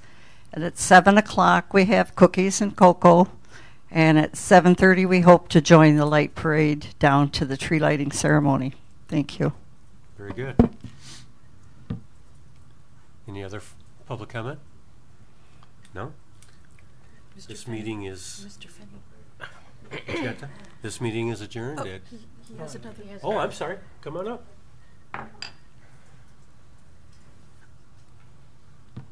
I apologize. I forgot something. Joe would have me for lunch if I didn't